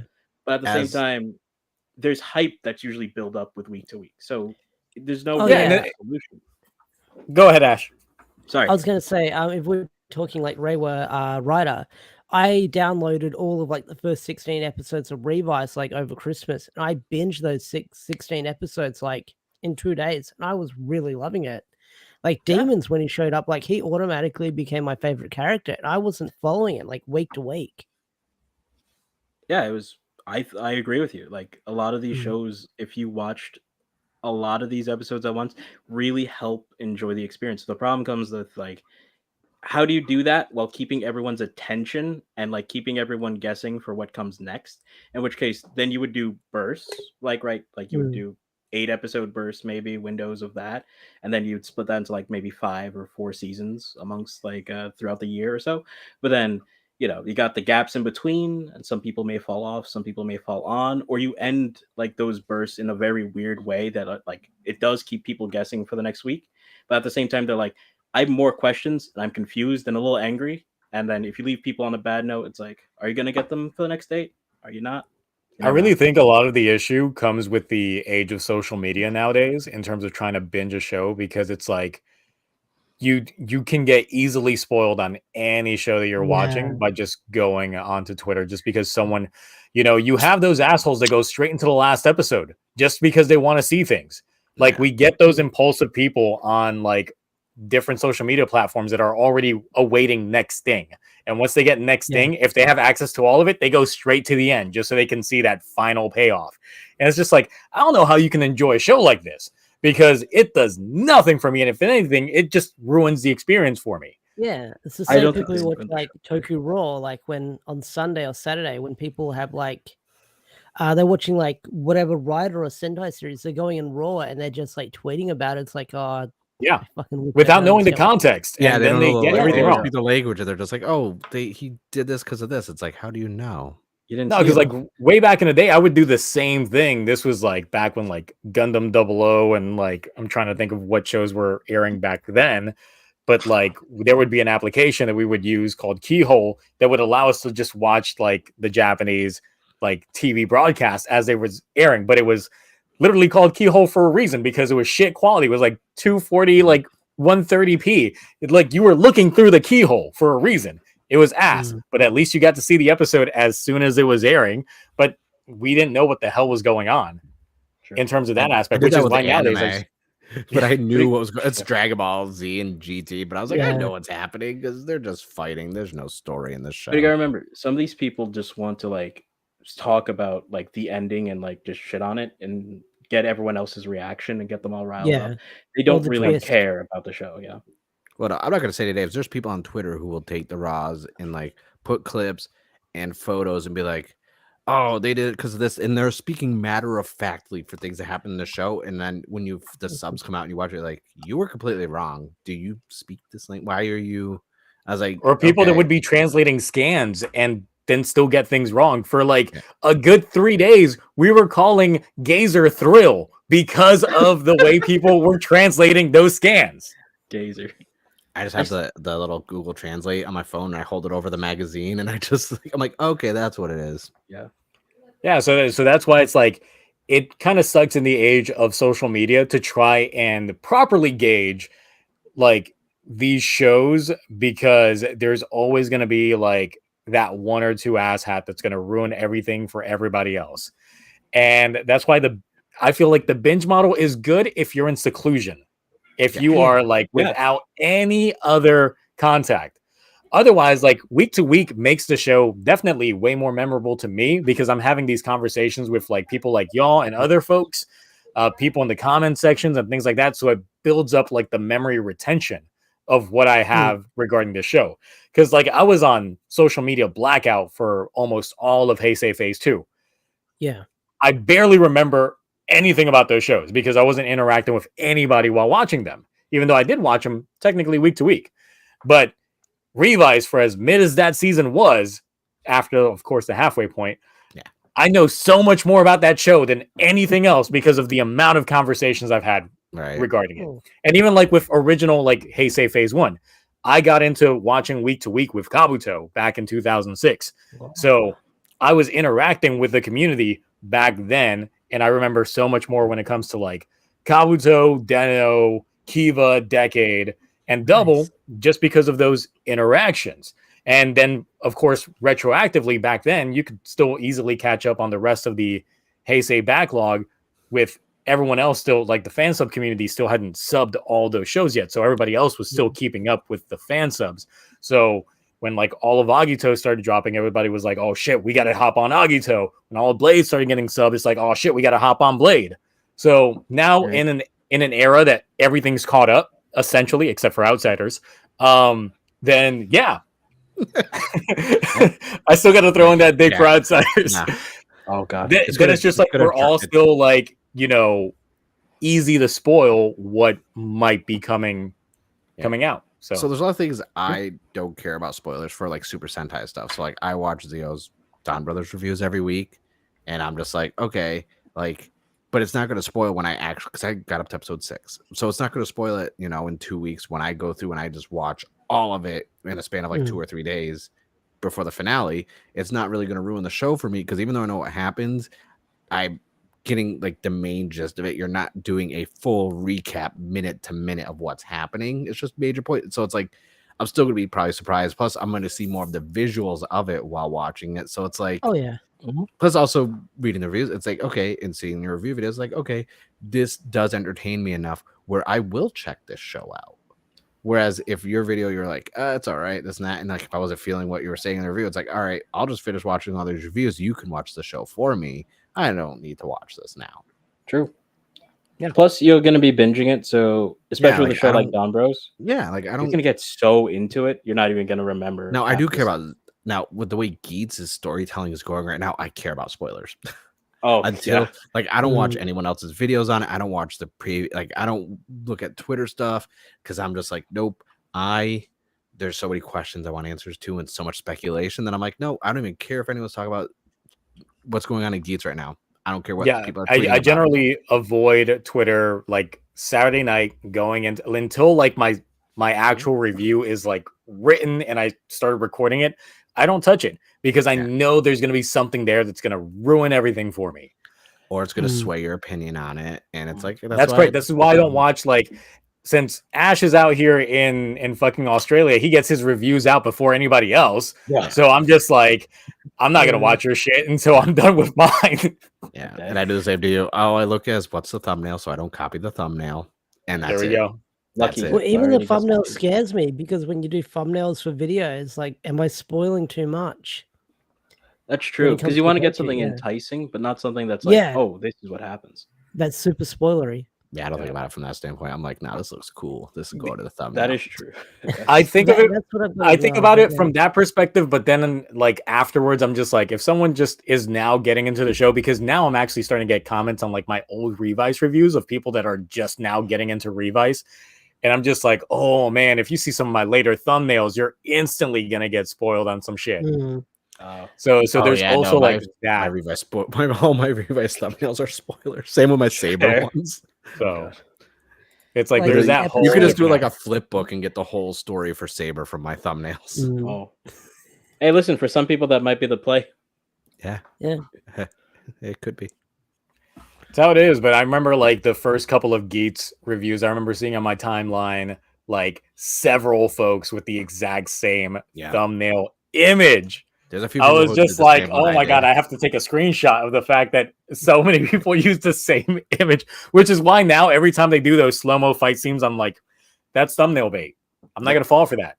I fall for it. I fall. Oh yeah, like every time the they buffalo get me. slow-mo punch. I know so many people who use that for their thumbnail. Yep, that's how it works. Yeah, If it's Kawa or Buffa, it's thumbnail. Oh yeah, Kawa's zombie finisher, that was also great. The smack. Yeah.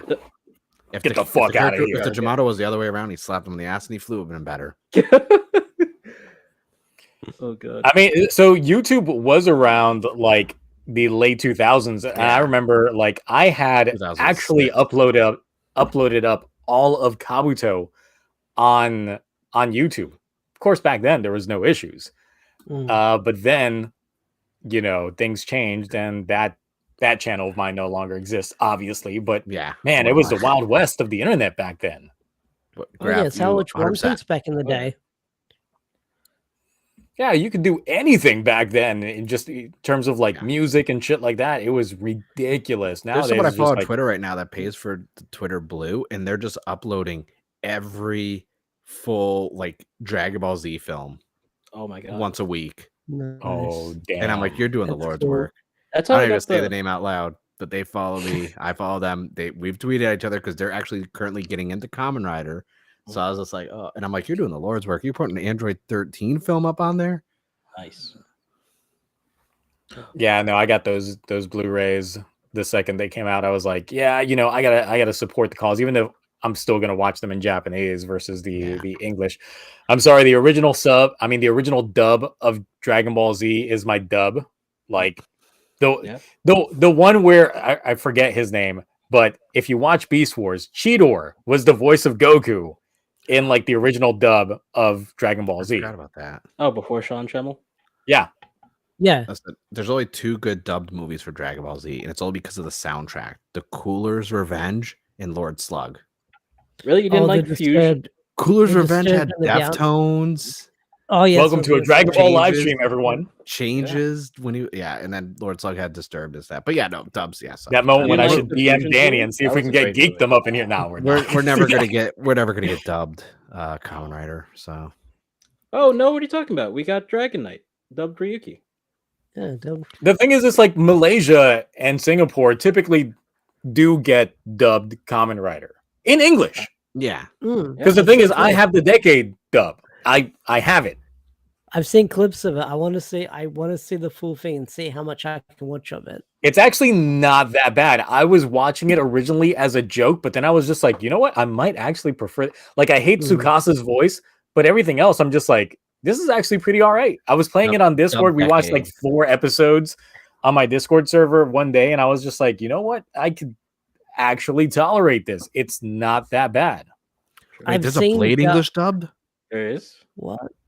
Oh.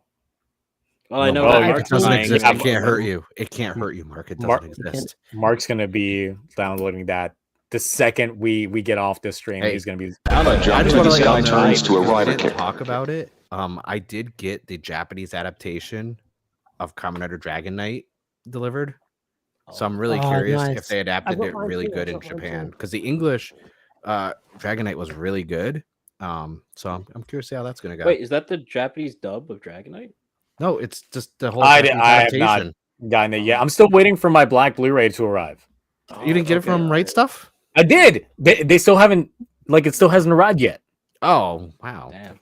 Still waiting. You ordered yours. Oh no, you ordered yours after my. After Yeah, mine. I ordered I had mine to- like See, a week. whenever I find deals on Toku stuff, I always tell people after I've already placed my order, just in case it sells out and they place their order Mhm. before me. Because I live on the other side of the manners. world and I got mine before Come on, yours. Damn. Well, I'm still waiting on my Juga driver as well. So I Oh. am There's too. that. No, but like I'm just still shocked that somehow they got it so early when it's a lot of places haven't even shipped theirs out yet. It's still not coming out on Amazon until the 28th. Mm. the Ultraman dub shows are pretty bad. Well, it depends. Are you Ugh. talking about Tiga? Because that's the one I remember watching on Fox Kids. I don't remember Larger any other than ones. life, Ultraman. Was there another one besides Tiga that got dubbed? Did I miss Fox? Like in Kids the US growing up? anyways? That What? one, Tiga was the only one that was brought over to That the was US at least. Hot garbage. Mm. Oh. And there's an Australian Ultraman that they filmed here. What? Really? What? Yeah, Oh. Ultraman Towards Tomorrow. They filmed it in Australia. Oh, really? I didn't know that. Damn. Yeah.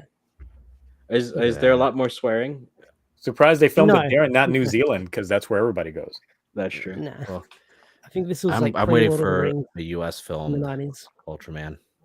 Oh, okay. Just Here- completely like CG suit actors. Oh, can I ask you guys their opinion on something? I'm just kind of curious. Go ahead. Because I've been feeling this lately, and I don't know if I'm the only one. Like, I feel like I'm slowly starting to approach Geats burnout.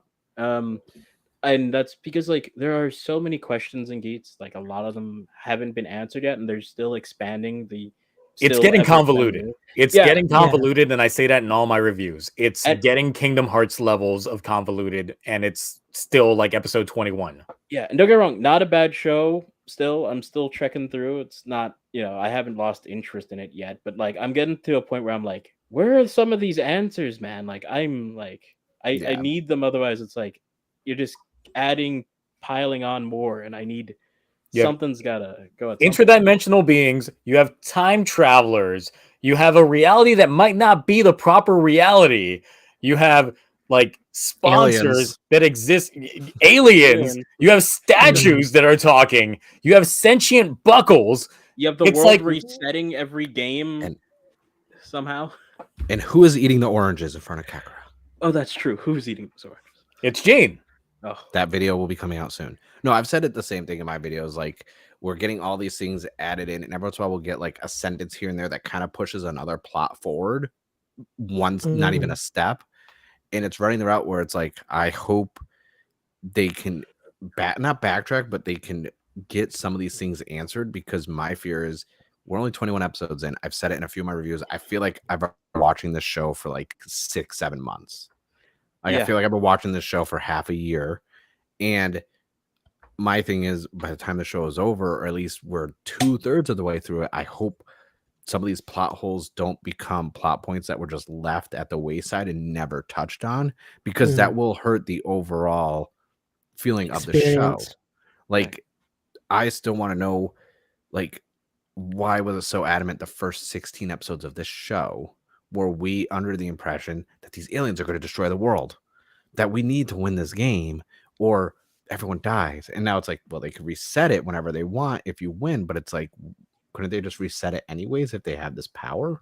True. And it's just like, and the games don't really feel like they matter, because if you win the game, you don't win. You can get your wish because you have to get the popularity vote. But if you lose, you're not eliminated. You got to be voted off now. And I'm like, there's no stakes to the games themselves. And that was such the premise of them promoting and hyping up this show, is these games, the Desire Grand Prix that they were joining into. And now it's like, that doesn't really matter. The last couple games didn't even feel like they had any impact whatsoever. Don't get me wrong, great scenes, some really good fighting scenes and camera work, but I didn't feel any tension or like there was a threat. You know what I mean? It just felt like this is the situation. I think it was the character drama. I think it was the character drama between Keiwa and Daichi, and then you had families involved with the bomb game. I get that. It's just it didn't grasp me as much as like the first half of like the show. I think the issue is just like looking at Takahashi's writing style for this show in particular. He drops all the information in like the beginning of each episode, because like the whole goddess of creation happened in the beginning of this past episode. Ace looking for his mom happened in the beginning of another episode. Like a lot of these like info nuggets that we want, he just throws right there in the beginning nonchalantly, and then the rest of the episode is like, oh yeah, no, we're not going to talk about this again until like maybe the beginning of the next episode. Good luck. It's like I don't like that type of writing style where you're going to go into like that aspect. It's just like, okay, so you want to go ahead and approach this now as a character drama. Great, because that's what Kamen Rider has always been at the forefront, has always been a character drama. But the thing is, Geats having such a tonal shift from the way that it was to the way that it is now, a lot of folks got whiplash because they were like, these fight choreographies just ain't hitting the way that they used to be. And it's become very apparent. It was a very good visual showpiece.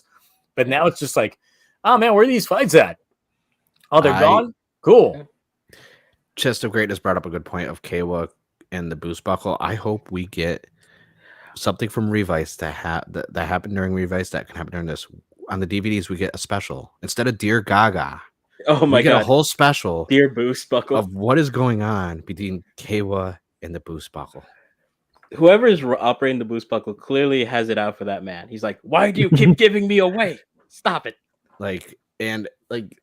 There's just a lot more. Like I said, like I think I brought up last week, and I know I brought up in Discord, the whole Punk Jack stuff and his grandfather being a part of the like higher up at the DGP.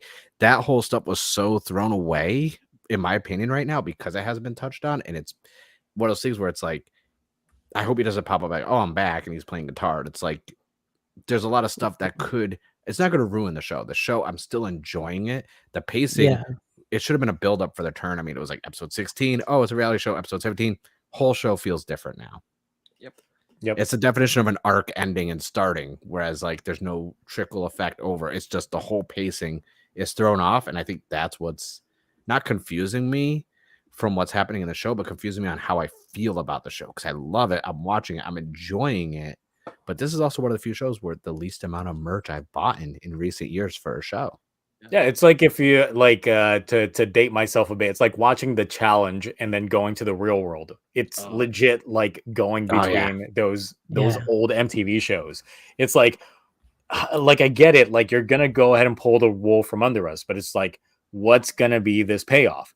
Like we're approaching now the halfway point of the show. If we're not already like about to be there in the next 2 episodes, we're definitely gonna be there within the next like 4 episodes.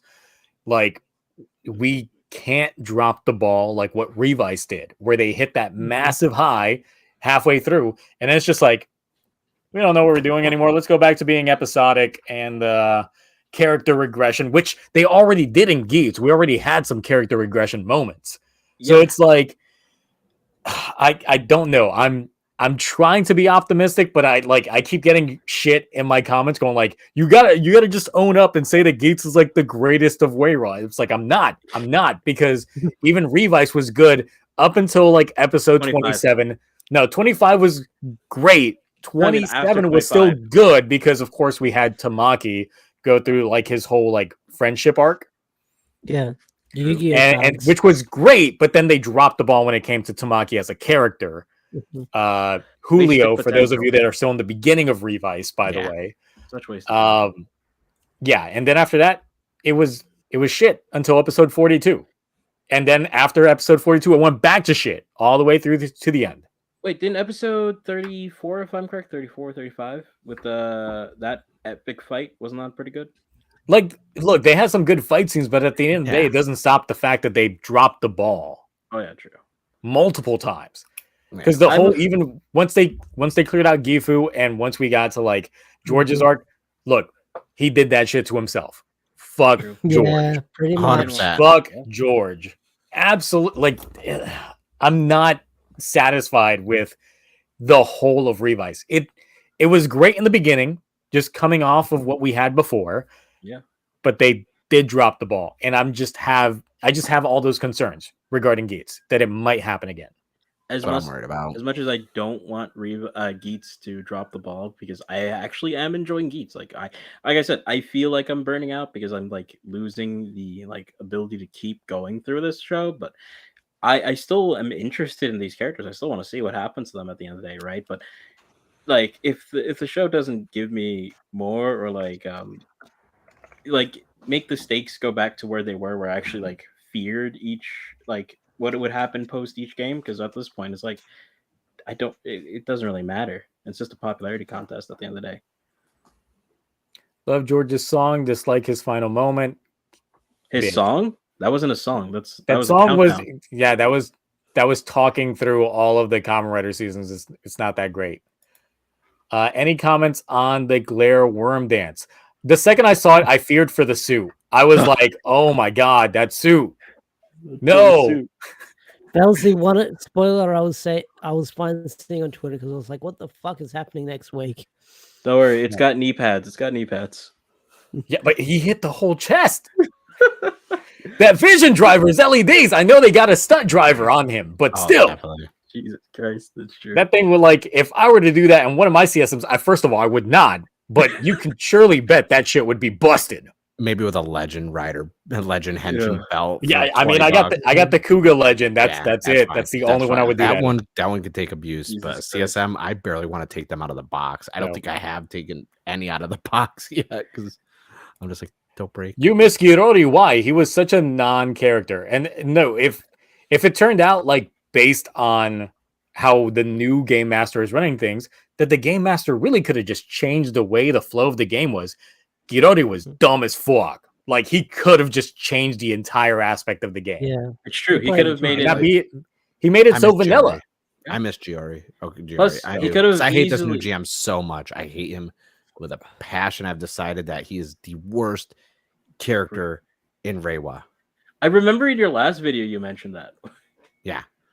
Tassel's still number one though. Why piss you off so much? Because he's just obnoxious. I started to realize I hate his voice and just his face and just how he is as a game master. He's just not like Rory was like strict, and I like that he had the double life where he thought he was smarter than everyone else, so he would show up as this butler who's making tea and giving everyone snacks, giving good life advice. Yeah, and he's like, "Oh, you want to buy some? You want to use some microtransactions? Here's it." So like, but no one knew. Ace obviously figured out, but no one else knew he was the game master. This guy comes in, "I'm your game master. Hello, let's dance. Look at these cameras I installed in all the rooms, even the bathrooms." And I'm like, he seems like he's a creeper. Yeah, I mean, judging from what we see in his dance moves next episode, he looks like a creep. I only know creeps who can do the worm. Nearing the end of the stream, so let's start getting a little bit of these chats. But Ash, you can continue on with your thought. I was gonna say, I thought the guy doing the worm is like the guy who looks like Scott from Pokemon Battle Frontier with the glasses. Oh God, No. My heart. Well, Let's that's see in my here. head. Esconde with any thoughts on the Geats character songs by any chance? I've only heard Keiwa's, and I thought it was decent. It was good. K was Um, good. Buff was good. Buff Geet's is not good. good. Neon I didn't very really- bad. Yeah, Buffa I and haven't KO heard have the any of best them. too. I was Especially talking to Ash before the stream about the full version of, as we call it, no. Trust Ass. Oh, Trust Ass. Oh my god, no. It's so bad. The only good So- part is the visuals. So, of course, they had the live concert for Super Sentai and Kamen Rider, in which we got to actually hear the full version of Trust Last for the first time. Now, the thing is, it was a live performance, so the vocals had a lot to be desired from there, but it does seem like I felt with the Don Brothers opening that they did the TV size first and then did the full version. And like you can hear it tonally in the song where it's just like, why? Why would you even go this route? But it seems like they did. Oh, to answer your question, Graph, he stopped halfway when Don Bros began, but when Don Bros ended, he listened to the rest of the song. Yes, that's true. Yeah, so the rest of so after Don Bros was over, I did listen to the rest of Keiwa's song. It was I don't get the hype for y'all with Keiwa's song. Just saying. I mean, most of it is just people love Kayla. That is like 90% of it. Gotta stop being simps. Sorry, I'm laughing on the side. My wife is bad at video games. Oh my god. Oh, that reminds me. Oh wait, no, I gotta ask you this after stream because I don't want to. Speaking of Zio, what are you drinking?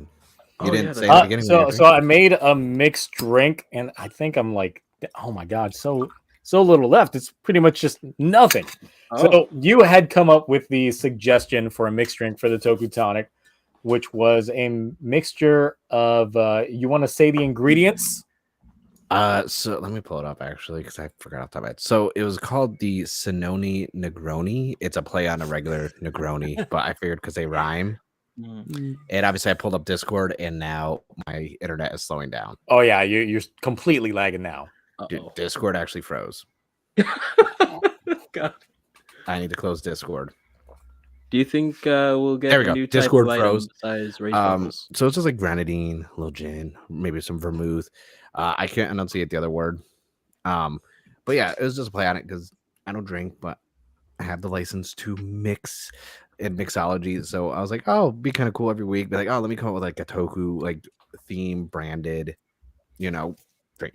And I thought the Negroni, because it rhymed with Sinoni, would be a good idea. And it was very simple to make from the down. You got drowned out by that super chat from Neos Gundam, who says, do you think we will get a new type of item besides raise buckles, like something that will go with their core slot?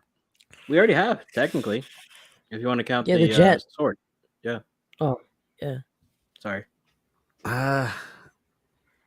You mean like the ID core in the middle, like a super tycoon or like a super Geats? The You ID said the core ID core itself? slot. Oh. I mean, since the ID core is so tied to that character, I don't know how that would work. It would be cool though to have something that goes into the ID core slot, maybe as like a faceplate, like they did with the 01 driver and this and that could change the way the driver looks. I mean, given the gap that you have in the ID core, they could stuff some electronics in there anyway. Of course, I've seen some great mods on YouTube of people doing stuff with custom ID cores that actually have lights and sounds built into them. So it's definitely a possibility. It's just whether or not, Bandai wants to take that plunge. And if it'll work And within the context of the show. Sorry, I cut you off. Yeah. Ash. No, sorry, I cut you off. And we're 25 episodes in, so we're going to see like the super form showing up soon in Geats, I'm guessing. Yep. We're almost yeah. 20, yeah. Yeah, well, the thing is, accordingly, we're not going to get that super form until March now. Like, they even pushed that back. Well, it's a short month, so. So, it's true.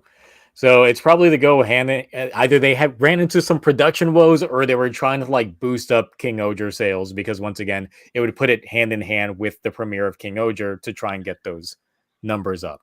Actually, episode 25 is March 4th, so it could work. Yeah. Oh, right. So your drink, Zio. Don't forget. I already You drank it. finished it. Yeah, I oh finished no, it. you didn't say the ingredients or like what it was. I just He did. grenadine, like Did yeah, and then after Gin, Discord was being vermouth, weird. like lemonade, and grenadine. That's it. It's 4 Yeah. ingredients. It's equal portions, each of them, in a shaker with ice. Yeah, that's Oh. it. But you hear nothing there because I've already downed this whole He- thing. Yeah, have you Gotcha, not watched gotcha. him constantly like No, refill? I saw him drinking it. I was just Yeah. asking like what it was. And plus, No, I was seriously. pre-gaming before the stream started. Like Ash could tell Yeah. you, I was already drinking when he Yeah. jumped on. Nice. Eventually, one day I might write a book. Just do a TokuTonic book of drinks. All the different mixed drinks based on Yeah. writers, sentais, and the Yeah. other stuff. Dude, I always see those. The Gavon, men- you're gonna have to be taken home in a Von, Yeah. so that True. kind of thing. Like it'd be great. I see all the scans So- from the Kamen Rider Cafe in Japan when they do all the specials and change everything like around every couple months with the menus and drinks, and I'm like, those are really cool. They even did a Blade one where they had a little made out of food, a little park bench on the plate, and I was like, I'd be too sad to eat. Let's see. Graph asks, do you guys think Tycoon, Neon, and Buffa will ever get a second buckle for their bottom half? Well, Buffa already has. It's called the Jamato buckle. Mm. True. Like it's there. We're also that's slowly his seeing it. second half. We're seeing it slowly piece together. Like we see one leg has already been taken over, so the other leg probably soon. I don't like. I don't think we're gonna get like where it would be like, oh, beats on one half and then like I don't know, a cat one on the other. I mean, Monster. I thought it would be kind of cool later on in the show if they did actually have buckles based off of the animal their ID core is based off of. I thought that might be a cool concept, but there's already so much other stuff going on in the show. I'd rather have that stuff like fixed and talked about than to worry about giving us more forms. I'd rather get some more stories, like stuff squared away. That is true. Although this is the longest we've gone without like I think like an upgrade, like a because like usually around this time would be, at least from the Reiwa, what they usually do around this time we'd be getting introduced to the mid/berserker form. I mean, the fact that we've already gotten the Fever buckle and then the Command Twin, and then the alternations between the Command Yeah. Twin. So we've got all that. I feel like Buffa right now is the placeholder for the Berserk form. Could I be. see. Given how Yeah, his that makes henshins look sense, right yeah. now and everything else, they're not giving. They're kind of breaking the mold with Geats right now for Reiwa stuff. So I feel like they're not giving us the traditional Berserk form because it doesn't really. How would it work in the show? That is true. Really? But in the context Buffa, of the show. yeah, in context completely right now, but it makes sense that Buffa would technically be the Berserk form right now Berserker. with his zombie Jamato combination. True. Yep. Although he definitely does seem in control. He wants those guys. Next Oh, up, we he got does. from Grim. Do you think a Hibiki reimagining manga might hit? No. No. If you get original enjoy writing Hibiki as staff well. on board to do it, and it does not get the writer treatment, aka the way that Hibiki was meant to be made, and it actually is listed as Ongeki writer Hibiki, maybe. But if it's still like under the moniker of Common Writer, no, it's not gonna work. And Crazy Orb says, "Are y'all hype for Get Over Demons?" No, fuck you. What the- Absolutely not. Get the What fuck heck out of is here with that. Get form. Over Demons. Mm, I'm sorry.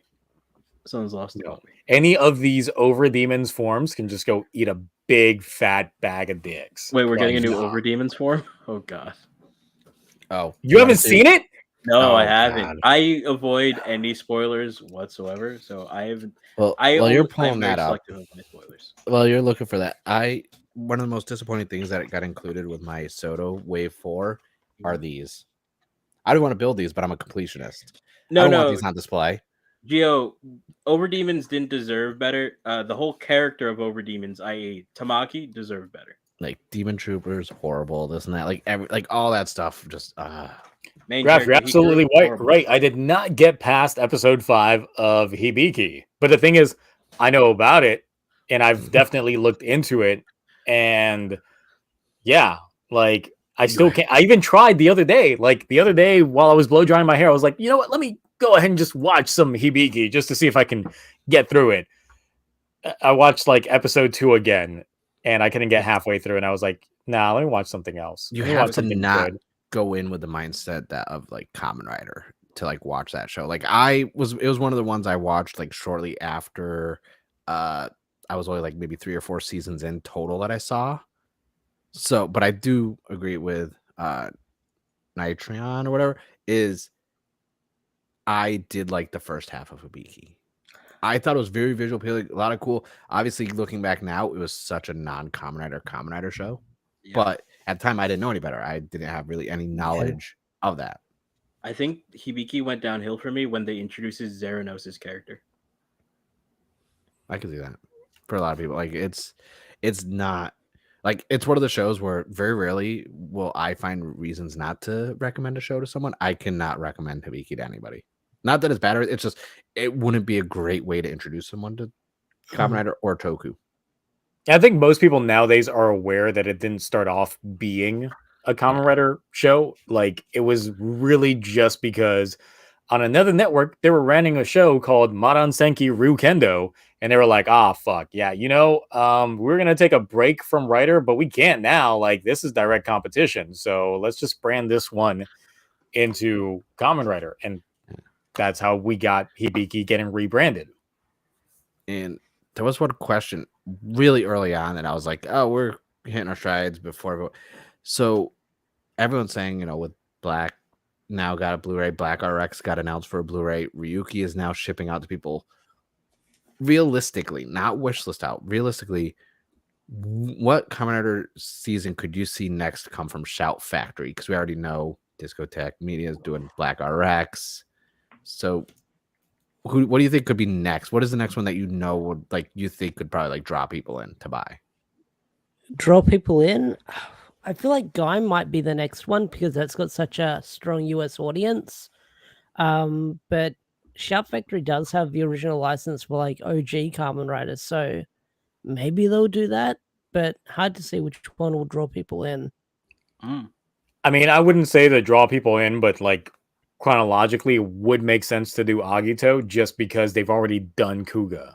Yeah. And, in the sequence of the shows, it would make sense. You don't want to wait too long before releasing Agito after releasing Kuga because it would just throw things off in terms of those aspects. Otherwise, I would say to draw people in, Kabuto was always the go-to season for drawing people in the late 2000s. Yeah. We just finished Lightspeed Godspeed Love before this stream. I'm not kidding you. No, I saw you guys streaming it on the Discord. Yeah. Although I would say popularity wise, I think Build with at least the Western Rider fans is one of the most popular ones, right? Well, that's because Heisei Phase 2 was ass. So, they'll take anything. You take mediocre story and it's just oh man, this is actually good. We eating good over here. And I'm just we had this bit before. That's my hot take on Build. Phase 2 is bad. I mean, X8, I think writing standpoint was pretty good. Sure. I mean, they did what they could work with when it came to the production of it. So I mean, Kabuto makes perfect sense, obviously. Biases aside, obviously Gaim, because I mid, but that is very popular and it is very outlandish, and all the suits that could draw people in. I know a lot of obviously none of the anniversary seasons, so a decade. Zio, definitely not going to happen, especially Zio. I will spend money to make sure it never gets released here. Oh my god. I will put a block on it. Even Gio said something I've said before, Double, because of Fudo PI. If Crunchyroll was smart, they would release a Blu-ray for Fudo PI around the same time as Double, because that, as everyone who's saying, "Oh, I love that anime so much," it's cool, you watch Double.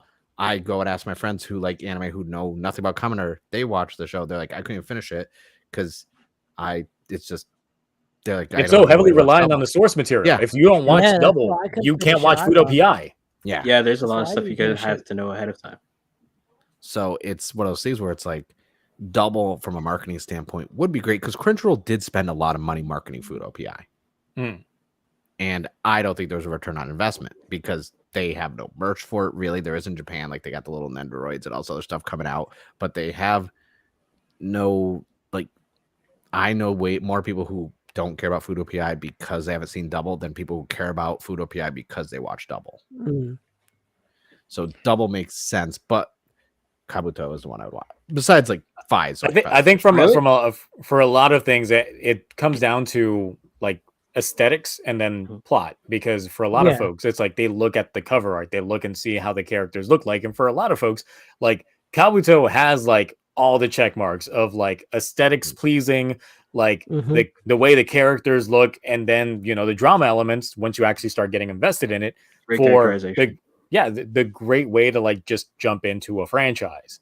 But then you start getting like, as much as people like Exade, I'm sorry, but the aesthetics of it, people are going to get turned off just from Oh the no, aesthetics. immediately. Like I got completely turned off. Like from the you aesthetics have to of that. give it a chance. And that's the thing with a show like Kamen Rider. If you're trying to get people into it, you don't want them to take a chance. You want them to like get hooked from the first image. Yeah. Exactly. Although I know if Mark had it his way, it'd be Blade. Oh, Probably. I already said that biasness. Like Gaim's mid, but I can say Gaim would definitely sell. Graph, I like Graph because Graph said he would throw Drive in there because he loves Drive. I too am a lover of Drive. It's not my favorite, but it just has that spot because it was one of the ones I watched early on into getting into Toku, and I really enjoyed it outside of the movies. But like, I don't know, they're jumping all over because someone even asked like what time, like what about a Reiwa?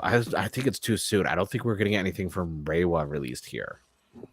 And outside of 0-1, outside of 0-1 anyways. Like yeah, and the thing is, if Toei think... was smart, since they've been uploading up like the first 2 episodes of these shows onto their official YouTube channel on the West, they'd be advertising an official Blu-ray release at the end of them. Yeah. But they're not, because the thing is, like for their Showa shows and everything else, like they put up the whole series. But then for like 0-1 onwards, you get like the first 2 and that's it. Yeah. But the thing is, with 0-1 having an official Blu-ray release, they should have been advertising it at the end of those episodes. Yeah, like order it now. Yeah, that's how you draw them in. It's like, okay, watch these 2 episodes for free, pay for the rest of them. That's a proper way to do it. But I think we've all determined that Toei's kind of dumb when it comes to like advertising any of this shit to the West. So, and one of the main things too is how Toei works and how the licensing work. You don't get to buy bulk. They're literally per season, per series basis. It has a different price tag on it to license and release here. So you have to pick something that like you're going to make money from. Like me personally, if I was at Shout Factory and I was like, "Hey, we should get Blade," they're gonna be like, "Okay, well, it costs this much. Do you think we can make this?" I'd be like, "No, we're gonna have to spend a lot on marketing." Probably not, but Gaim, things like Gaim, even Drive Fund, O's, those ones easily. I mean, hell, honestly, Den-O Heroes, they should have had Double and O's and all stuff already ready to go to announce how popular Memory Heroes was. Because the Imagine were very popular, so like Den-O plus the actor would probably do pretty well. Yeah, because I mean, those Rurouni like Kenshin movies are available on Netflix on the US. Yeah. Like people know that actor. They love him. If I could pitch Netflix, and if I got, I'd be like, "Listen, guys, like, you know what? You guys get some subs, official, and some Kamen Rider put on Netflix. You'll get some subscribers." Oh yeah, absolutely. Joke. Jesus Christ.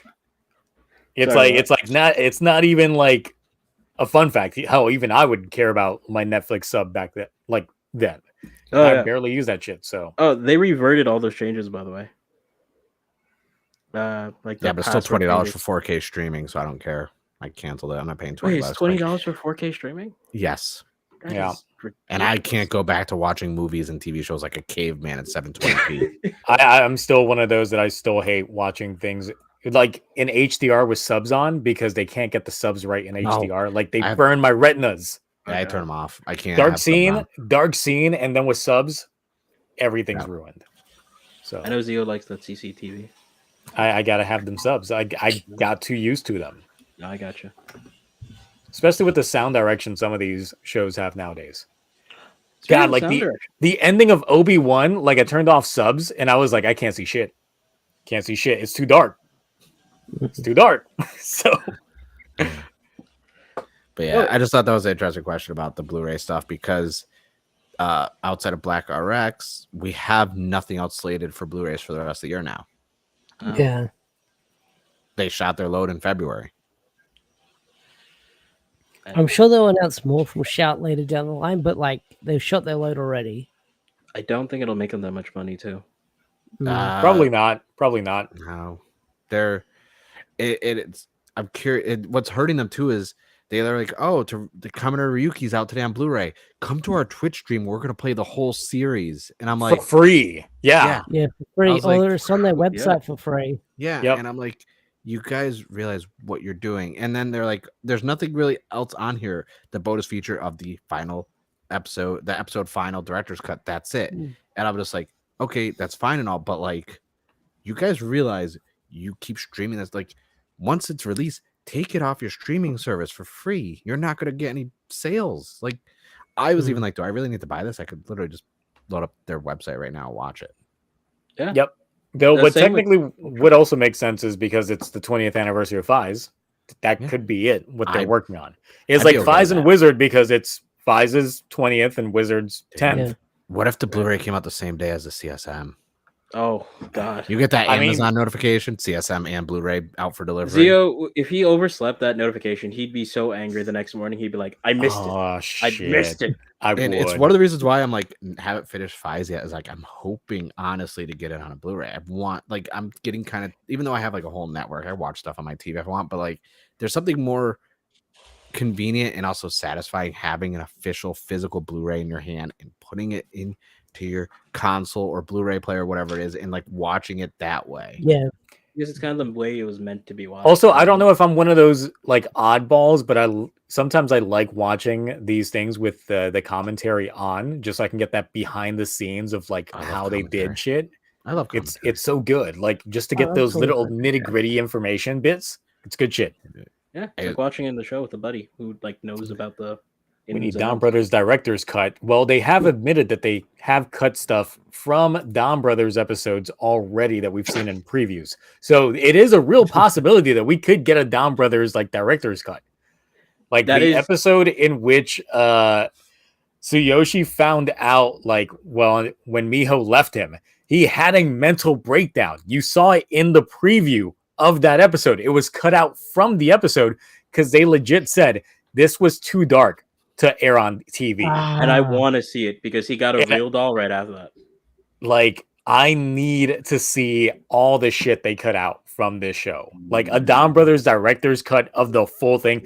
I would pay buku dinero. I would go into massive debt making sure Do you that think it'll- actually do you think like, it'll come on the fucking- Blu-ray And I would later? have to also buy it. it Because I it's need it now. possible, but it just I don't know. They would have to literally say that it's like a proper director's cut. Like if we get the Inoue cut of Don Bros, shit.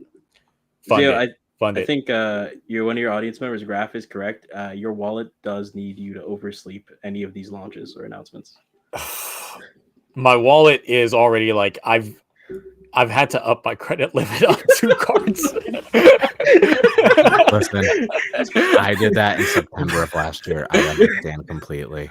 Oh, Like God. They approved me the instantly. ICSM came out, I was just like, look, just up it up. Just up it up. I'm good for it. It's just like, okay, how much you want?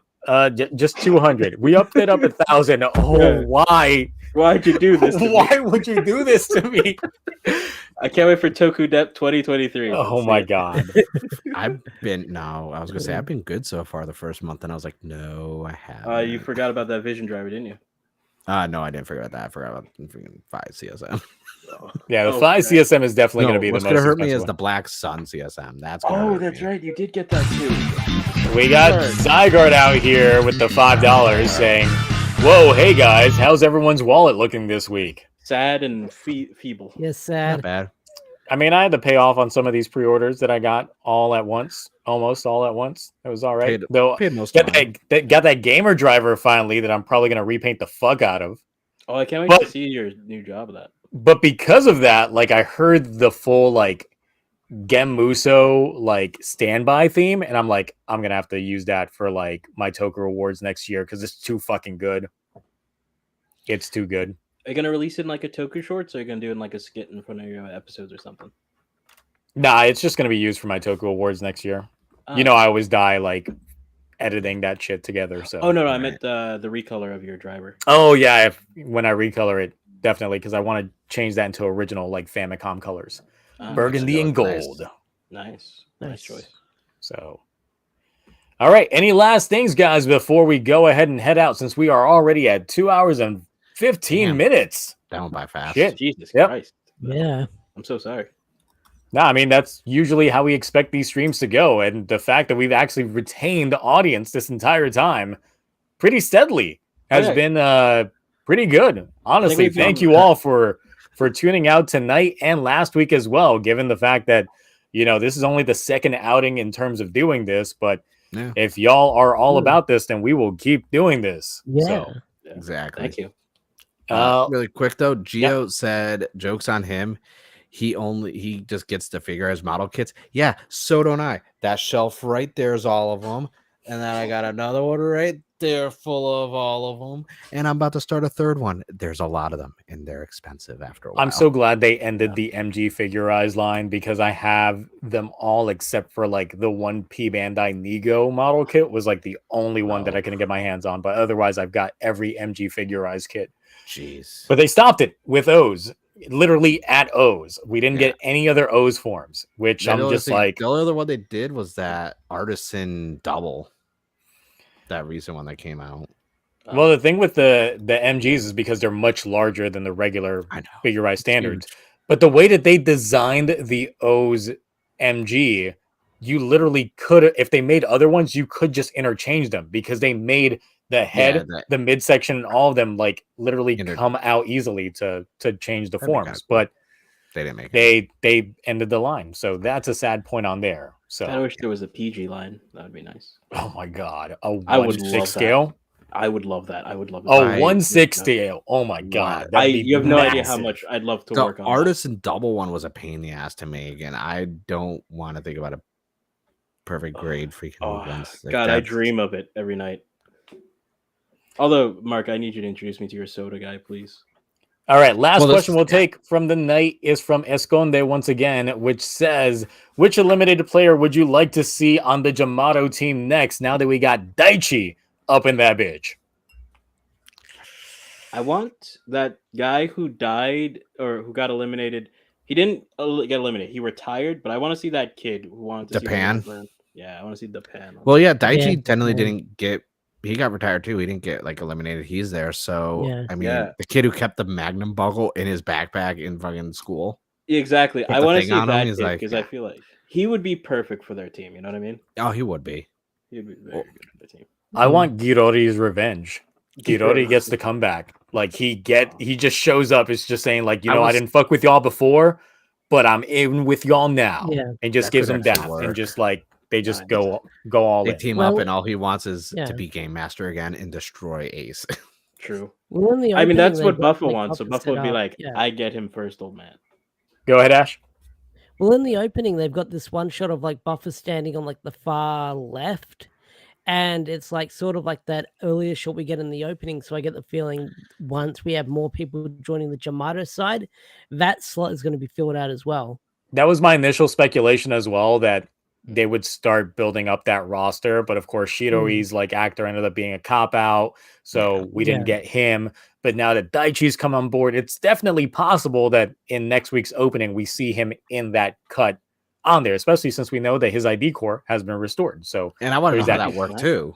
Also, who wants Letter on here? Fuck Letter. Nah. She can go eat a ham sandwich because she needs the weight gain. Jesus Christ. Wow. Damn. Her entire wish was like, I want to lose weight. What weight? What do you got? Bones? Was Letter the one that got jobbed out like after like with the old man? Yes. Before. Yeah. Okay. Before. Yeah, it was that one. Yeah, the one that reused. She used a propeller to try to fly away, and did she get hit with a got bodied. That was my favorite scene of that episode. I think she lost when that episode she was on the same team with I think Buffa and the old man. Yeah. Now it's all coming. She could not keep it up. That was great. The propeller. She's like, I'm gonna fly away. Bye, guys. It's like, dude, Jamato loaded the rocket up and just. That was the episode when they said the Jamato were getting stronger too, and I thought they would do more with that.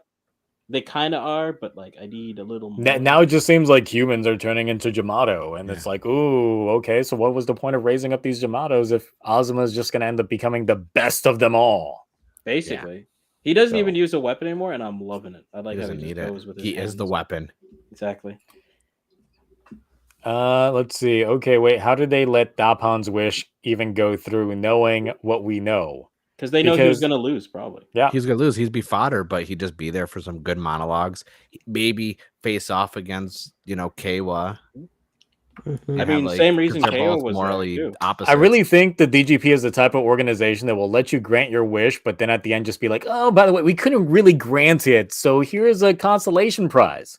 They were like they reworded it differently. Like, yeah, you get this, but like you said, power to destroy all Common Rider, but you're also only 4'10" now.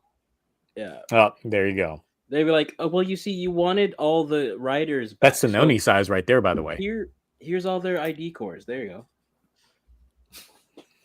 Just eats them like Skittles. Gets the juice from them all. Just Oh no, it's like the Zeo Crystal. He's gonna crunch them up and snort them all. Don't give people my background lore. Like that hasn't been revealed yet. Oh, I'm so sorry. I'm revealing lore. Oh, You're no. revealing lore that hasn't been revealed yet. Oh no, guys. Zygarde with the last $5. Have a good night, y'all. And has Toku affected how you carry yourself as a person? Thank you, Zygarde. Thank you. No, not at all. Yeah, not that I can think of. I was I a know douche any- before Common Rider. I'll be a douche after I Common would say Rider. Kamen Rider definitely influenced my life since I got into it.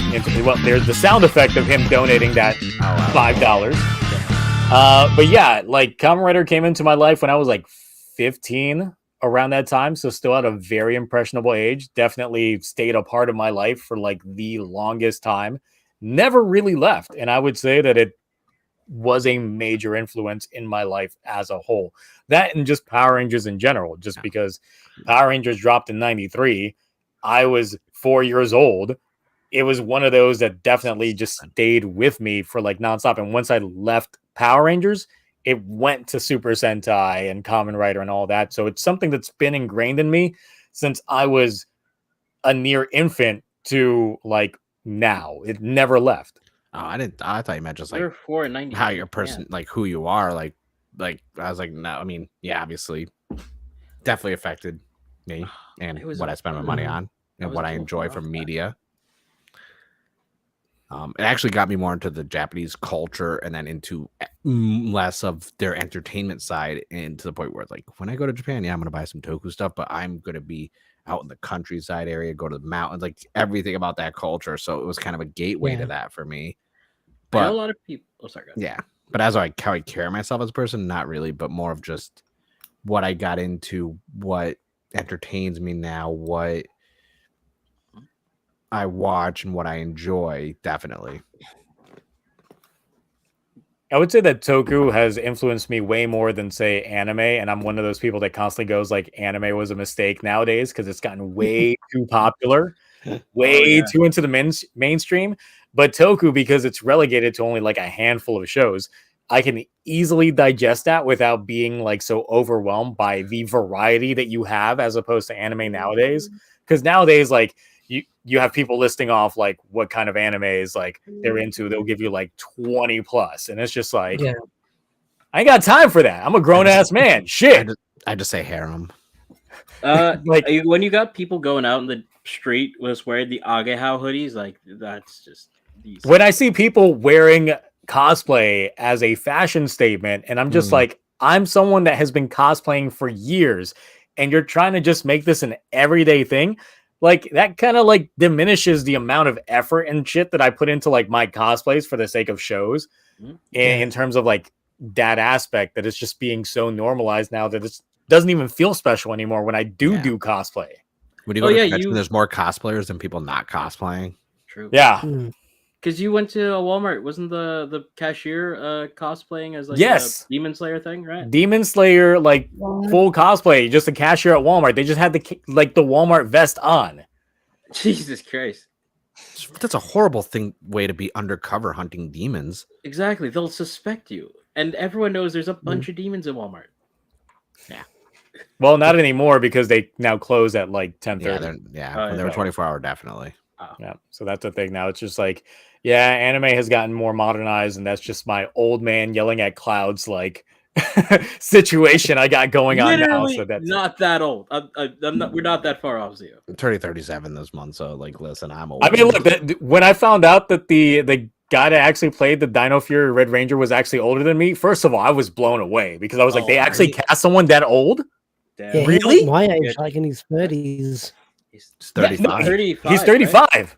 A jump to the sky turns Barely to a younger rider than me. kick. And yes. So I was like 6 years confused. younger. I was like, that's weird because even back in like MMPR, like the oldest member of the cast was like David Yost, and he was like 25 or Mm. something like that. 23 So or so. yeah, so I'm just like, wow, that's ridiculous. The fact that Hasbro actually pulled that. But hey, He looks good. He sells like the relatively young post that college. means I've got a chance. There's like a 2% chance, but I've got a chance. Whose red would you want to be, like Zio? Because we know you're going to be a red. Who would it be? Um, Kira Major, Uh, I'm guessing. let's adapt Don Bros. Oh, Let's adapt Don Bros. I will go ahead and be Don Momo. yeah, I figured. We got it. We got it. Anyway, we're going to go ahead and end the stream at that. We are almost at 2:30. So on that note, that's it for me. Any last words from y'all? I will go down the line. Mark, last thing. Thanks for having me on. I'm enjoying it for the second week. Glad everyone was here chatting. That's what really drives this to the fact that we were here for 2.5 hours without really realizing it. If I was going to plug my channel, but go to Deoxy's channel because there's been some clickbaity articles going on about Power Rangers in the comic book, and he has debunked them so elegantly. Oh, and thank it saves you. me the time of having to make a video. So anytime I don't have to do something, I'm really happy. Nice. All right, Ash, go ahead. Thanks for having me on. Much appreciated. Check out all these awesome people who are on the stream right now. But just much appreciated for having me on the show. And Cloudy, just random bystander. Oh, I'm sorry. Okay. Oh, God. But Cloudy with a chance of please- conversation. Please just check out Deoxy and Mark. The little conversation I've had with Deoxy has been really fun. I definitely am going to check out his channel after this. And Mark is just a great guy to listen to and talk to. So obviously you should watch his channel. And obviously you're here because you know Zio. So yeah, there he is. But please just keep buying Toku merch if you can afford it. It supports the shows that we all love and adore. So, and you get some cool stuff out of it. So please, yeah. Great. On that note, we're out of here. So until next time, bye.